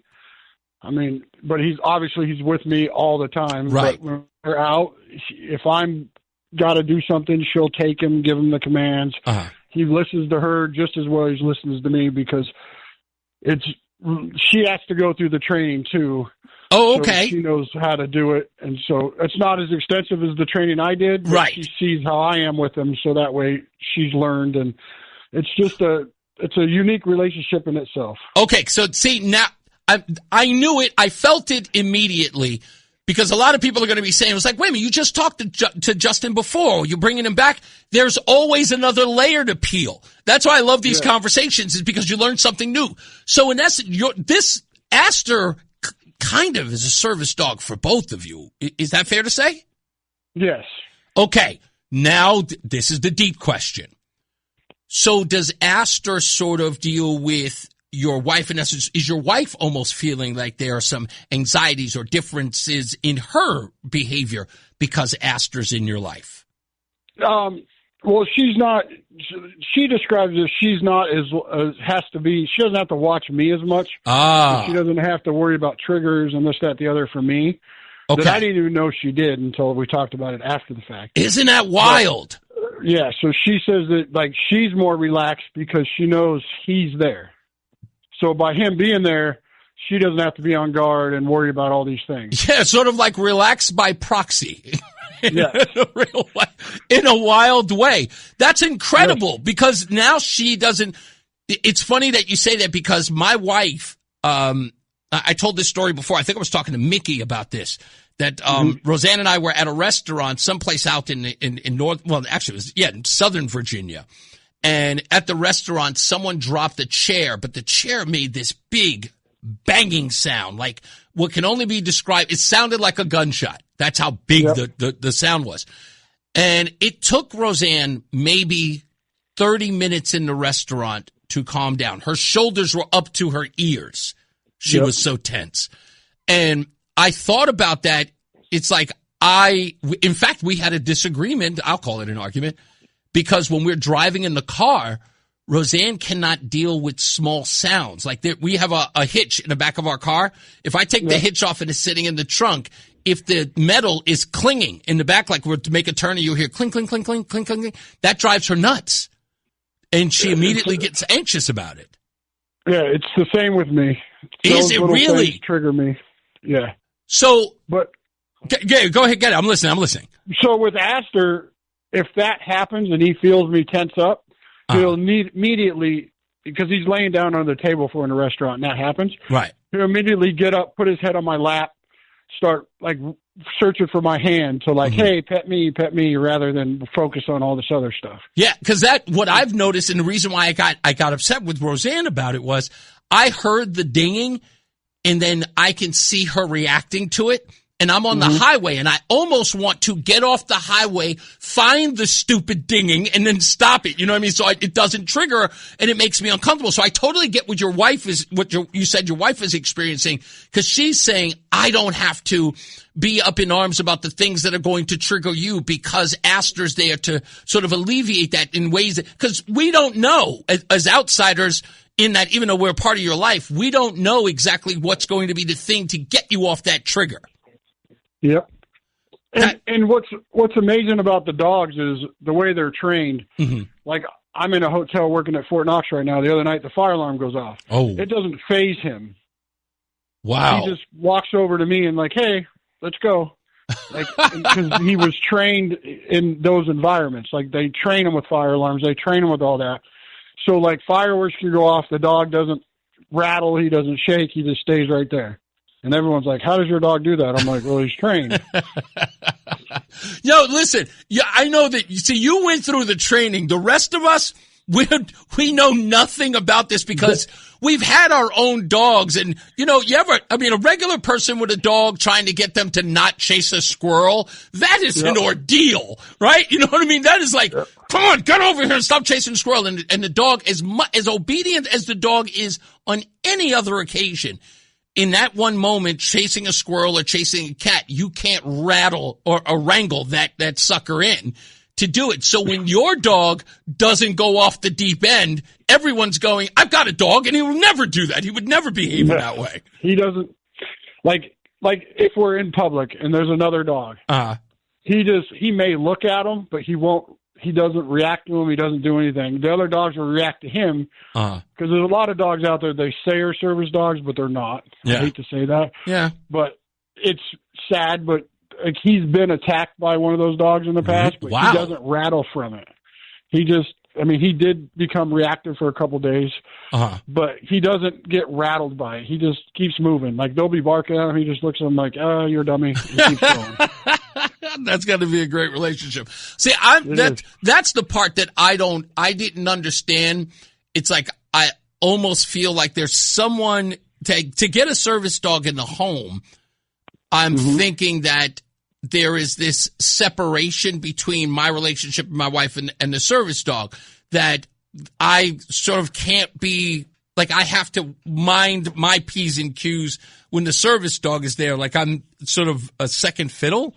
Did your wife feel that way in any way? Like, sometimes she says, I think you love the dog more than you love me sometimes, but no, I mean, because when the dog's off, when he's home, he's a very well-behaved dog, but he's a dog. So, yeah, okay. So there is a separate relationship. Like, the service dog is, in essence, outside of the home. When you've got to go to work, when you're going to a concert or a restaurant, when you have to be out in public and things that may trigger you out there. At home, you don't have to worry about it as much because, in essence, you're in an environment that you understand and you're comfortable in. So the dog then sort of is off duty. Is it? I guess that's fair to say? So when you, like, the second I go to put his vest on him, because if I'm going out in public and I go to I give him a command and I just say, get dressed. Right. And then when I put that vest on him, it's like a switch in him. You could, like, see it. Well, he knows now, okay, I'm not being a dog, I'm working. I'm on the job. Yeah. So then when we get done and I put him back in the car or we get home, I take the vest off him and I say free. And he knows he can go play. You say free? Yeah. Whoa. I'm like basically you're done. And he's just like, okay. And he starts jumping around like, I'm a dog again. And so then it's sort of like, you know, your wife can see him, pet him, and things like that. Yeah. Are there any strict rules that she has to abide with? The only reason why I'm asking that is, let's say I'm in the house and, you know, I'm doing whatever and, you know, the dog comes by and, you know, I say, oh, good doggy, and I go and grab a treat and I feed the dog from my hand. That's not prohibited, right? No, she can do that. Oh, okay. She can do all that. When he's home, he's home. He does. The only thing we don't do is he doesn't get human food. Right, of course. Like I said, like when he goes to a restaurant, this, that, the other, you don't want him begging. Right, absolutely. I mean, so, like, that's the only thing is that really when he's off, he's off. When he's working, he's working. Do you? Are there sort of like things that you do that are related to other folks who have service dogs? Like, you know, me, when I was in Northern Virginia, when I first got into AA, we had certain events, you know, we had boat rides, you know, all that other stuff. Is there something for folks with service pets that you go and do sort of like yearly functions kind of deal, or even monthly ones? Well, I volunteer. So because of the dog, I told you, the dog's done so much for me, I became part of Forever My Heart Foundation. Oh, okay. Became a board member. Yeah. So I will go do service dog presentations, this, that, the other, which I never would have thought about that 2.5 years ago. Right. But I'll take them and I'll go to schools, or I'll go to a veterans home, or I'll go to certain things when they ask me to, and go do presentations with Astor. Yeah. To not only to show them off, but to talk about the foundation, this, that, the other. Yeah. Just because it's changed my life so much, the least I can do is give back. Yeah, indeed. It must be kind of cool to show them off, though, isn't it? Oh, it is. I would listen to me. The stuff that Astor can do would impress me. You know, I've talked to, you know, other folks here who have service dogs with the, you know, pulling the covers off, going up and cutting on the light, you know, noticing night terrors before they begin, in your case. Like, those things are miraculous. Again, having had dogs, knowing darn well I can't get one to sit, you know, or stay in one place, to see dogs behave almost human-like is astonishing, and it's just something to see. I'm thoroughly impressed by that, and the way that your life has changed is also impressive as well. Yeah, it's been more than a blessing. I couldn't agree more. Well, you know what? Please say hello to Astor for us, and of course your wife, and thank you for sharing your story with us. And I know we're gonna talk to you next year. You know, if you are in town, I would love for you guys to come by the studio if you can. Okay? I would love to. I mean, I'll be back in town from Kentucky in mid-July. So, if you seriously reach out to me, and I'll bring him by, and you can do another interview with him. Would love it. Absolutely. Thank you so much, man. All right. Thank you. You got it, Justin Prosser. Prosser. Sorry. From Forever in My Heart Foundation. One of the Canine for Connecticut Vets recipients, and his dog Aster are phenomenal. Give to this organization, folks. Not just because it makes me look good because I can beat Brian and company, but because it is a good cause. And just listening to how it's changed his life and might just change mine because I think we're going to get one. I really do. I really think we might have to. Roseanne doesn't talk about it much, but you know, she really identifies with guys like Justin and other people, recipients who have service dogs. I think it's almost criminal not to do it for. So I'm considering it. I'm strongly considering it, but you should too. So go to WTIC.com/vets, WTIC.com/vets.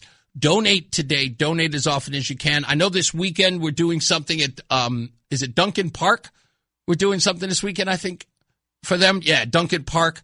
I'm going to find out. I'll look up the day. On Sunday. It is on Sunday. Do you know what time? Whatever time the game is. Okay. So, and it's not the Wolfpack. Yard Goats. That's it. I keep thinking the Wolfpack is the base boy. It's the Yard Goats. My bad. The Yard Goats during that game, they're going to be doing something with Canine for Connecticut Vets. I would assume that there are going to be some of the dogs or some of the pets that are going to be there, but I know the staff will be there. So I don't know. Maybe we'll check it out.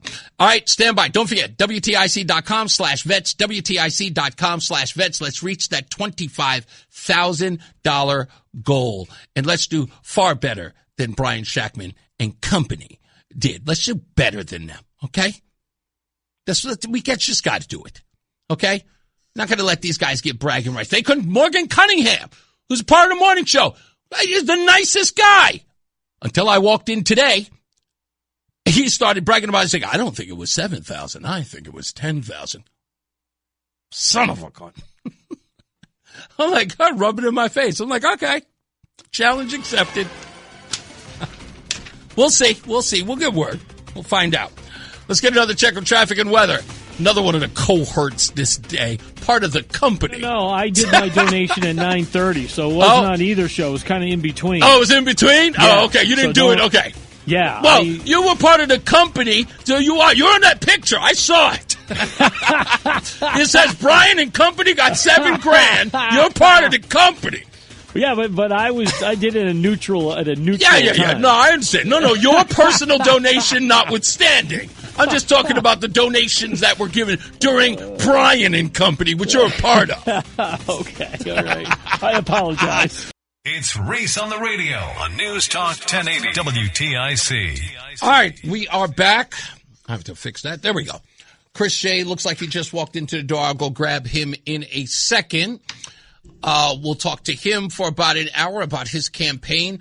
The first one against Jonathan DeBarros, and then against Johanna Hayes, depending on who ends up winning all of this. We'll get into that. But you know what time it is.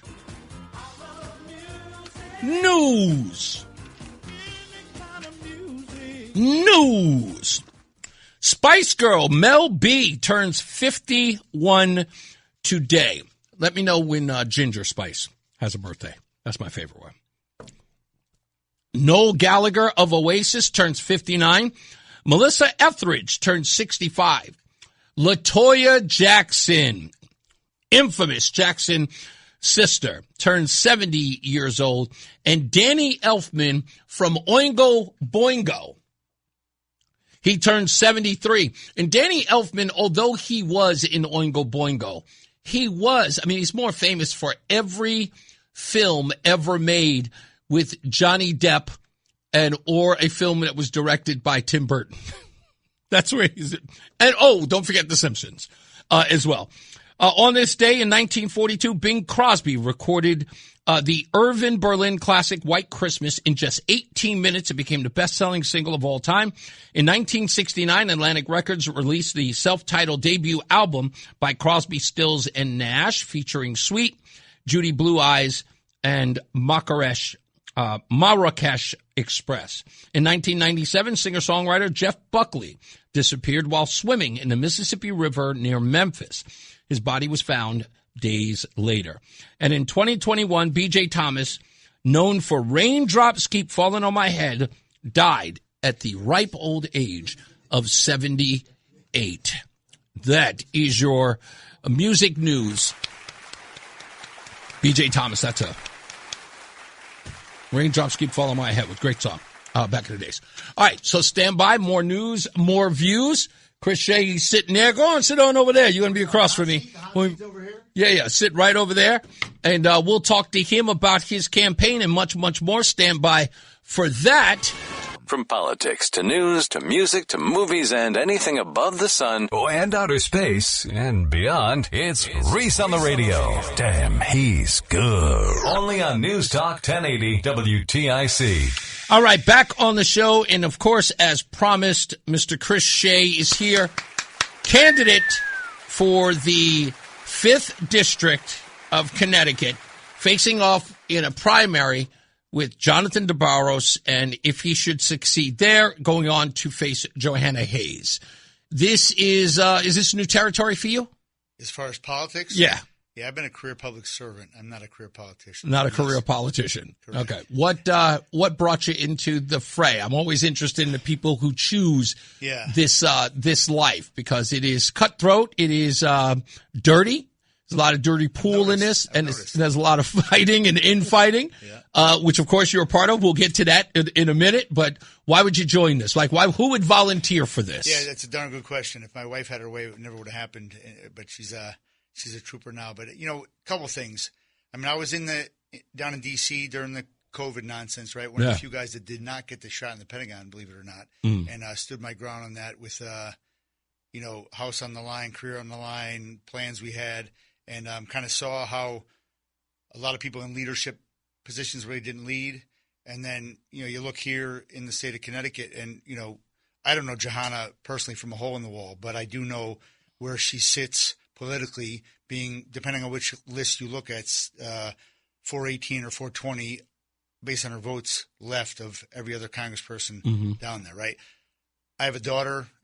I hope I'm blessed to have grandchildren. I can't see ceding their futures to that kind of legislation, because I can see, as a guy who's been downrange and been places doing things at the behest of politicians and at the behest of policy, it's a problem when people are in those positions that don't really know, what the implications are of what they're sending down. So I figured, hey, I could be Clint Eastwood. It's often been said, I've never had the opportunity to ask someone this, with the exception of my wife. Okay. But she's not in politics, but she is a veteran. Yeah. What'd she do? Thank you for her service, by the way. She was combat medic. She was trained for it. She was not deployed, though. So I guess it's unfair. She was a medic. So I guess she asked me to, she always corrects me. You get trained as a combat medic. Yeah, trained as a combat medic, but she's a medic. Army or? Army, yes. She is not the right person to ask, so I'm asking you because you have served, Navy SEAL, and many people say that we need politicians who understand when we put our young people in harm's way. Correct. So I've never gotten the opportunity to ask. So kind of off the beaten path of this conversation, does it make you more apt to put young people in harm's way, knowing what it's like to have been put there? Like, because I always find it interesting that everybody says that, the people who are sitting in Congress who are going to be sending our young men and women out there, they don't understand what it's like. Right. So if you become the guy who was what it's like, will you be hesitant to make a decision because you know what it's like? Or would you be more gung-ho because you have? Like, how do you balance that? It's funny. It's a really great question, but I don't think it's an A or B. Okay, that's fair. That's fair. So I'll say this. I know what the costs are. I know them all too well. We've sent buddies back in boxes, and I know what that's like, right, up close and personal.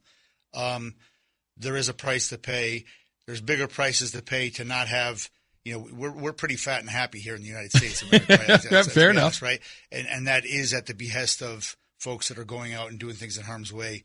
I think there's a thing, Jordan Peterson mentions this thing. It's called the chain of causality, right? I love it. Yeah. And he talks, very well. I don't know if you ever heard him. He talks about this thing, there's these really big brained engineers that can, design the electrical grid, right? But they can't wire that plug in the wall over there, right? Yeah. So that's a problem. Mm-hmm. When people that are at a certain level of leadership and sending people to do things that don't have experience or things to lean on or tangible things, friends they can bounce those ideas off of, like, hey, does this make sense? Should we be doing this? Should we be doing that? I think that's a problem, and I think it's – somebody quoted me the stats of, like, how many prior military folks we had in Congress years ago and how many we have now, that it's a really much smaller percentage. Mm-hmm. And, so I don't know that I would be less or more inclined to send people. I says, obviously we need to send people for the right reasons. We have our Constitution, we can't be the police of the world, but we are the standard bearer for what's,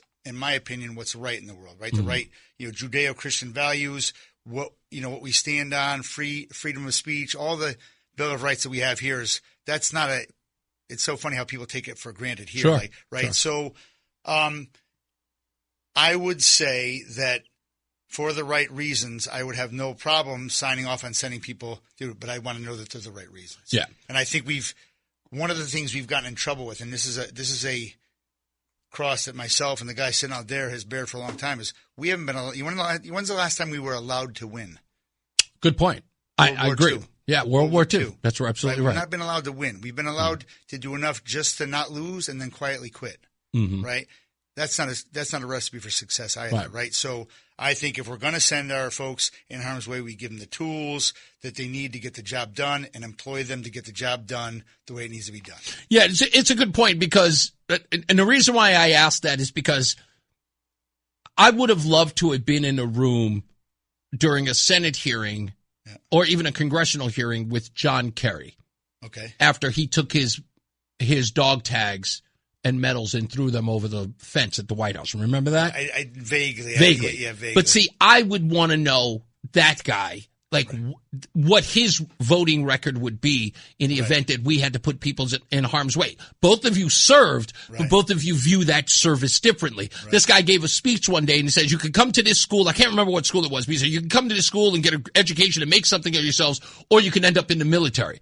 Which Kerry said that. It was like one of the most, and again, this is a guy who served. Pathetic. This is the reason why the Swift boat guys came in and destroyed him. Yeah, they didn't like him because, again, he didn't really serve with them, if you will. Right. So thought he was above him. Yeah, exactly. So that's what I'm talking about when I'm saying in this position, like, what is going to be the standard bearer for you, having served, you know what I mean, and have been in the muckety muck, if you will, that when that time comes, can it harden you to say, yeah, we got to go in, or can it soften you to say, I don't want to see anybody go through what I saw? You know what I mean? That's the reason why I asked the question. So getting into politics, knowing what you know and seeing what you've seen, and you know that this particular sport involves a lot of ego. It does. And for some people more so than others. Yes, this is true. Yeah. So we got into a little bit of that during the convention. Yeah. It is the only question that everybody wants me to ask. I promise you, we've got plenty of time to talk, but I want to get this out of the way. I know. This, as it's alleged, I couldn't hear the video, but I know I saw it. Yeah. That after the convention, or when the convention vote came in, and your opponent, Jonathan DeBarros, got 22%, that there was an exchange of words. Yes. Instead of asking what happened, was it the best thing to happen? Well, I tell you what, this is an A and a B answer, right? There's A, I'm very proud of my wife sticking up for me and sticking up for the veterans that in some way were threatened online by the post that somebody made, right? Okay. So I have the receipts if you want to see them, but there was something was posted after a sitting congressman gave me his endorsement. Okay. Did you see the Michael Myers thing? I saw the Michael Myers thing. Right. So bloody knife, I don't negotiate, I eliminate. So that's to my wife. That's pretty. You thought that was egregious and beyond the pale. Yeah, and then Michael Myers dancing. I mean, people are lucky they didn't get calls from Capitol Police from that one, if we're being frank, right? Okay. That's, especially with histories, that could be very easily taken a certain way, right? Okay. And my wife was like, hey, I thought you were about the veterans. I think it was disrespectful what you did. You shouldn't do that again. Okay. That was what was said. And I know her voice, right? I can pick it out of a crowd, right? So that's what was said. And then there was something, I think it was on Gary. It was addressed on Gary's show.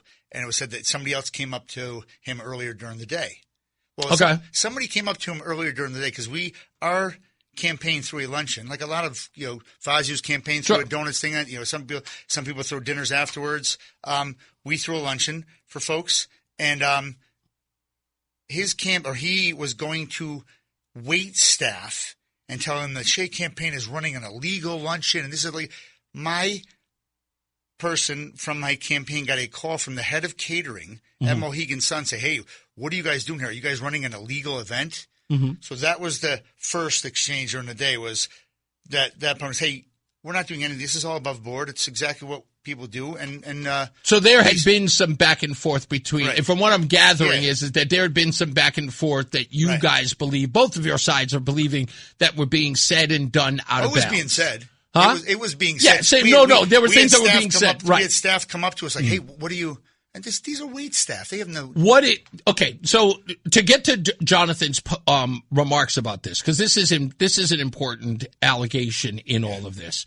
And I know that the back and forth, Jonathan has said things like, he hasn't used the word carpetbagger, but he's gone that close as to say, in essence, you are the preferred GOP candidate, where in essence they are trying to do him in because he in essence is going after the people he's calling rhinos, hence which started this whole Michael Myers. Yeah, well, I know. Hey, let me tell you right now, just so I know that, I use the slang term keeping it 100. Yeah. I tell the truth to him as much as I tell the truth to you. I told him I didn't like a lot of the bomb throwing. I told him right to his face, and not only that, I told him that privately. I tell him I don't like the bomb throwing. I don't like it. And when I say the bomb throwing is, of course, go after your opponent, but it's the unnecessary stuff that doesn't need to be done. What I'm saying in this case is that it has gotten ugly in the sense of he was called a murderer. Right. Okay? Not by me. Okay, no, I understand that. Yeah. But knowing that and what it entails, like you said, the whole comment about you having an illegal luncheon, right?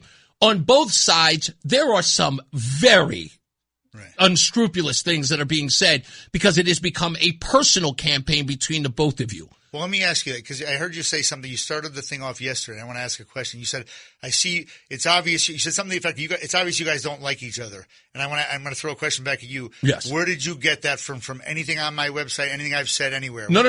When I say don't like each other, well, first of all, when I say not liking each other, there is not what I would call a campaign of dual charge. Right. You know what I mean? It's like, my plan is better. I can get this done. Right. There are a lot of personal attacks. Right? And when you are going after somebody personally and has nothing to do with the campaign, this is not I like you kind of guy. This is the politics of personal destruction. Right? And again, not that Jonathan isn't guilty of it. I tell you, I looked at the Michael. He sent it to me. What he said. This is the thing that everybody's up in arms about. I looked at it. I just went, okay, bridge too far. For me. It just is. That's my opinion. But then again, what the hell else is new? I always have an opinion. Right? But I can get that would be for you. It's like you're going to interpret it the way that you interpret it. I'm going to interpret it as unnecessary. Right. What my problem is, I shouldn't even say my problem. What I see the issue here is that there is not an exchange of ideas to the people who have to vote for you. It is turning into this us against them thing, even with the voters who, in essence, have to then band together and go after what I called Moby Dick here, the white whale. Right.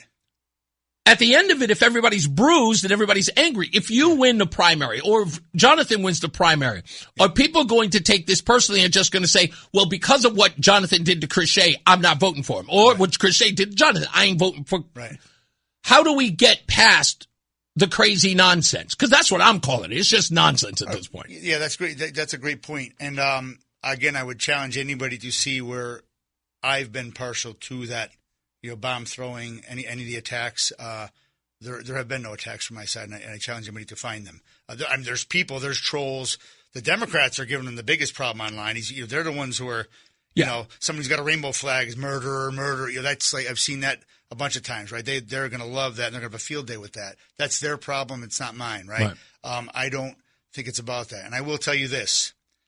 I saw, first time I met Jonathan, it's kind of funny because he said something about bullies, right? I think he said something about being bullies. You got to stand up. Yeah. So we met the first time at Aaron Stewart's announcement. Okay. Right? And I was there, and I was a rumored candidate. Okay. Right? And there's this idea that I just jumped into this thing. By the way, I almost ran against George in the first place. So I was down in D.C. I met with the NRCC back then. Okay. Right? I was considering running then. It was in my exit from the Navy. I was, in that world. And met with folks on Capitol Hill, met with the NRCC, met with folks down there.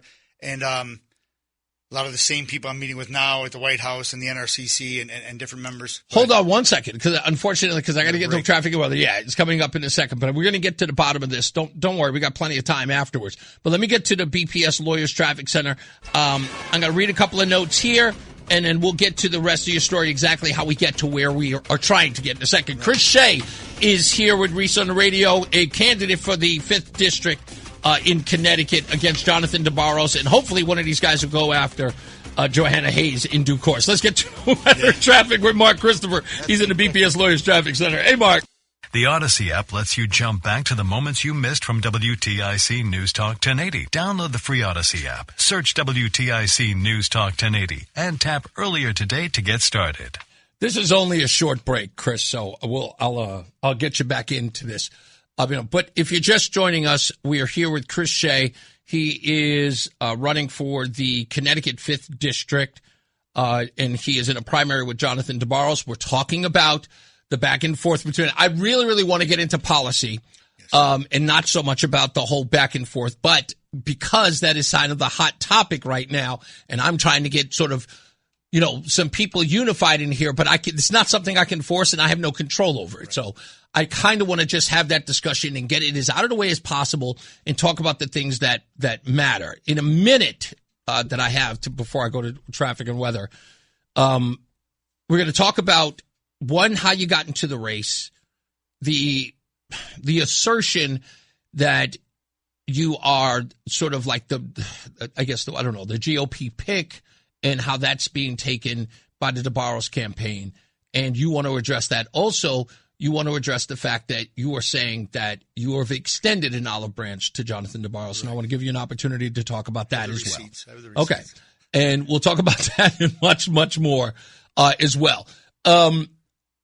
There is always going to be this, how do I put it?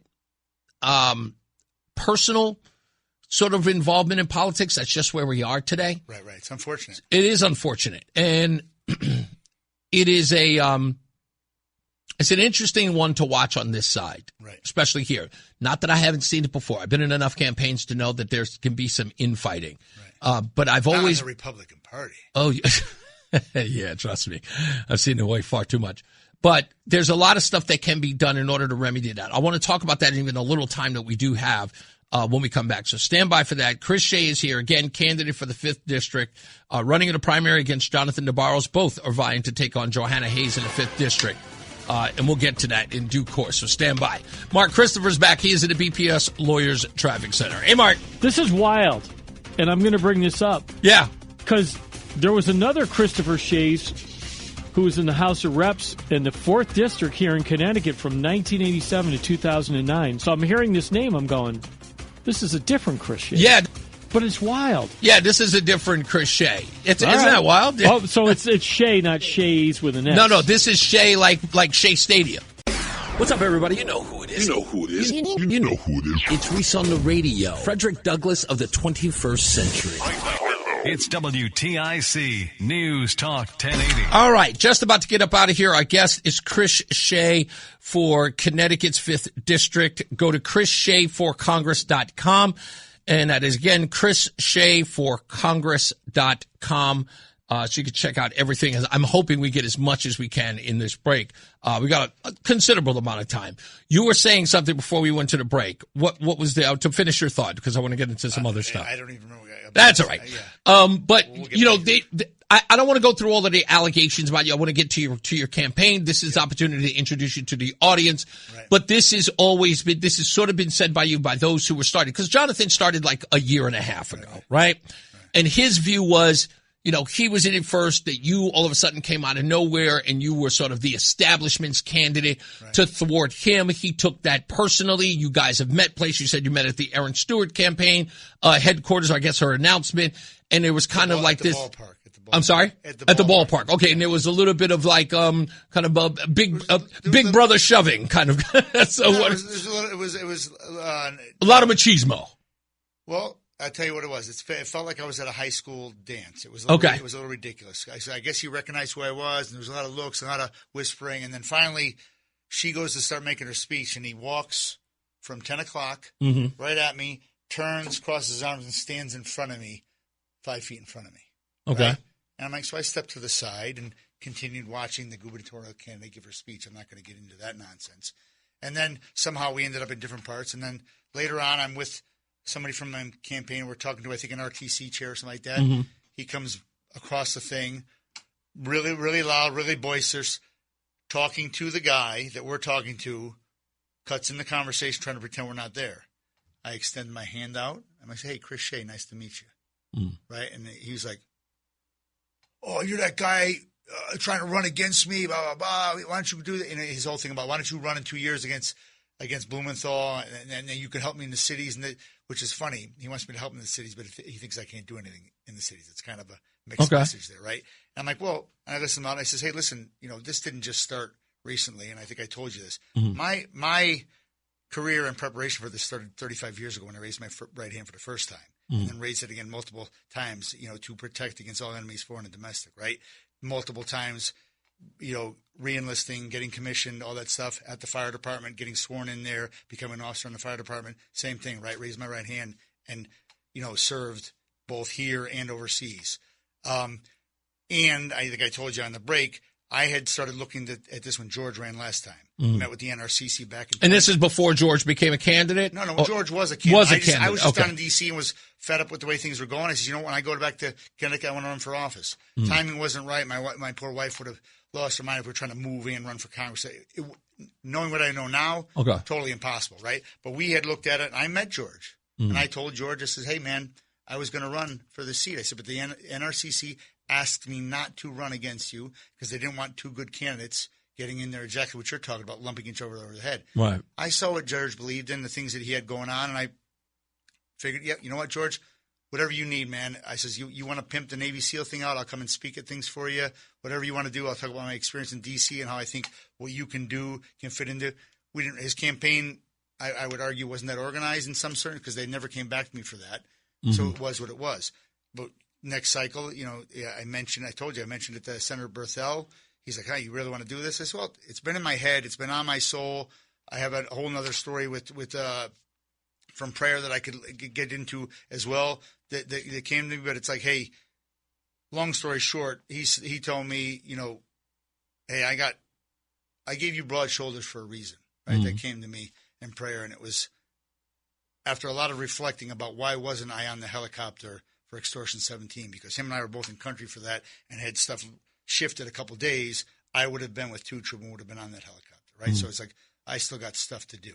Okay, so it's not, this didn't pop out of nowhere, thin air, right? And the idea that like being insulted because somebody jumped into the race on their timing, everybody's got to do this on their own timing when their family's right. We were in the midst of a big, huge house renovation and addition. My wife's like, absolutely not until this is done. We're not starting a campaign with people shingling roofs and doing drywall and that stuff. And she was right.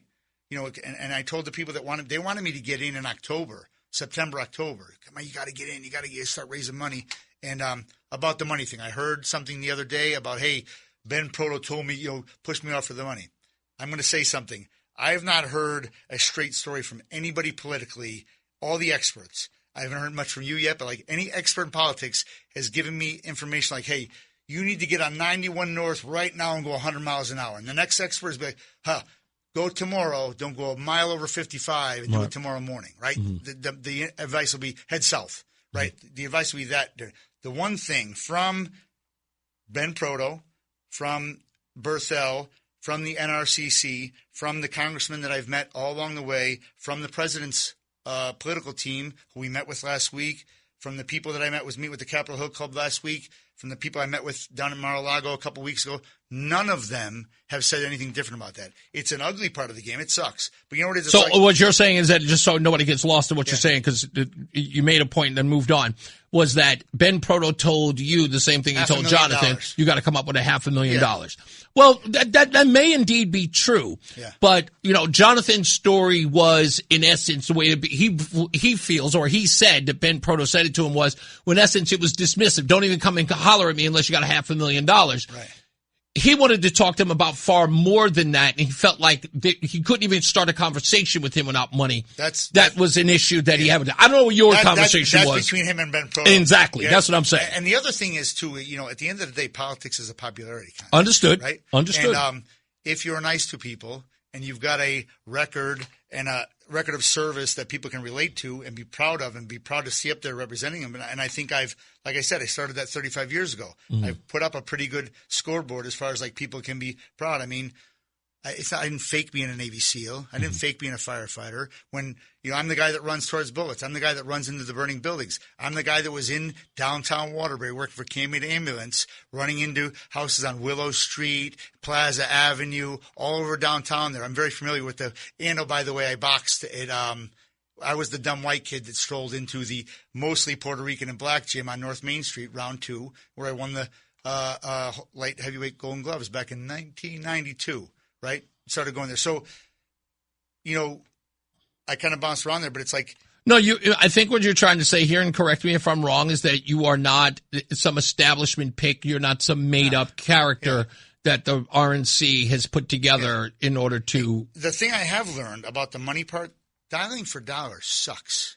It's hard work. Sure. You've got to be willing to sit there and say, hey, Reese, Chris Shea, retired Navy SEAL, firefighter, and veteran nonprofit founder. Can I take a minute of your time? Yeah, I'd love to earn your support for my upcoming race, like hundreds and hundreds of times a day. Getting hung up on, I'll call you back, they blow you off, you're leaving voicemail, I've left hundreds, if not thousands of voicemails, right? That's the part of the game. And like I was saying, for him and I going to BUD/S and becoming a SEAL, there's a screening process. Mm-hmm. This is part of the screening process because the people in D.C., the people that are going to put their money behind you, because we don't get the state money like the people do here in America. We eat what we kill, right? That's it, period. Mm-hmm. So if you don't get out there and get after it, so that's part of the screening process. And I had one of the head advisors to Trump and the whole NRCC, him and I had a 15-minute conversation day before yesterday. He said, Chris, quite frankly, we looked at this race. We've gotten burnt a couple of times. We weren't all that interested. You look really good on paper. He says, but we're still weary of this. He says, you actually look better than George on paper a little bit, right? For certain reasons, right? And he says, but you got to show me the money. He goes, I would. He goes, and he gave me a compliment. He goes, wasn't really thinking about it. He goes, but I met you in person at Mar-a-Lago. He says, I really like you. He says, well, actually, I think this guy can win. Let's put a little support behind him. Is at least like saying, hey, he's a good guy, right? But it still was like, hey, do me a favor. Go out and raise another couple $100,000 so that when I'm trying to compare you to the guy in, say, Northern Michigan that has relatively similar demographics, I can sell the White House. I can sell the NRCC. I'm like, hey, let's put our stuff behind this guy. That's how it works. There's no, I wish there was a grand conspiracy and I was part of it because I would have to do none of this work. That part sucks. Mm-hmm. And you've got to just get punched in the face time after time after time. And oh, by the way, I'm going to go back to that record I built 35 years ago. That helps me on phone calls because people are going to take a phone call from a guy that they can trust. I've earned that trust, right? I earned the trust by like, hey, I already went overseas and put my life on the line defending our freedoms, right, on behalf of, making life or death decisions in front of the enemy on our behalf, right? So it's not a stretch to think that I'm going to go down to Congress and fight for American people here right again. as a firefighter, like I said, people in downtown Waterbury, people in North Haven, people on the highways all over the state here have trusted me with their lives and the lives of their loved ones, because that's what you expect from a first responder, from a paramedic, from a firefighter, from those things. I already earned that respect there. For crying out loud, whether you guys know it or not, and people hear me say this in my son's speech, like, you already trust me with billions of your hard-earned, at least your cut of the billions of hard-earned dollars, and making sure that our troops had the stuff they need to pull off the kind of missions like they pulled off on Easter morning, bringing our boy back home. And I also know, him and I know not only know what it's like to get the money for that, but also know what it's like to be on those missions, to know the build-up that it takes. Not just buds. It's not just doing a platoon. It's a workup. Guys like him and those guys are going through Green Team over at Dev Group, right? All these other things, and like iterating on subject matter, iterating on practice, iterating on how do we do this? How do we do this the best way? And I want to go back to your thing about being a bomb thrower. I've said this when I've talked to people too, is like, Navy SEALs love to blow the front door off and go in guns blazing. Like, it's one of our favorite things to do. What I see, yeah, right? It's not always the right thing to do, though, right? Okay. Sometimes, hey, Reese, come on out. We got you surrounded, right? That might be the way we take it. We might wait for you to just have our sniper in the bushes, slip out and come out when you're not paying attention. And other times, we come in the back door with a flashlight, say, Reese, you're coming with. There's, so to think that, like, you can just be a bomb thrower because that's the way you are, I think it's problematic in politics. I don't have that much time, and I wanted to give you an opportunity to say, no. All interviews don't have to be a bunch of question and answers. I just wanted you to sort of convey all of that because we didn't have a lot of time today. But this conversation this disagreement between the both of these campaigns, as they are right now, has been contentious, I think, for the wrong reasons. Yeah. So I'll give you an opportunity, if you could, in a minute. Yep. Were you surprised, upset? Well, let's just say surprised or disappointed or something else when Jonathan managed to get by the results? Because there was also said that there were some delegates that sort of got some fire from your folks or you or I don't know who else because of their votes. What was that? Give me a sum up, if you can, in a minute about that. So nobody got any fire, but it's a really weird thing you do there. Like, this whole the way they do the votes, and then you can switch your votes, and you got to lobby people. Yeah, I know. I totally. It's a bananas. It's a bananas thing. Yeah. I never knew anything about it before. And they're like, hey, go talk to so and so. Go talk to them. Try to lean on them. Right? So you don't know. No idea what we're doing, but we're trying to make our case. I did have some people that disappointed me that were supposedly doing work for me that we thought we had a certain amount of votes. We were worried about him getting a certain amount of votes from the beginning. He's been working hard. He's been at it for a long time. But here's the thing, right? Here's the thing to think about. I'm the guy who came in 2.5 months ago, right? I got 78% of the vote, right? I'm the guy that came in he's been here 18 months. He's raised $18,000. We've raised, we're somewhere 220, 230, somewhere in that ballpark by now, right?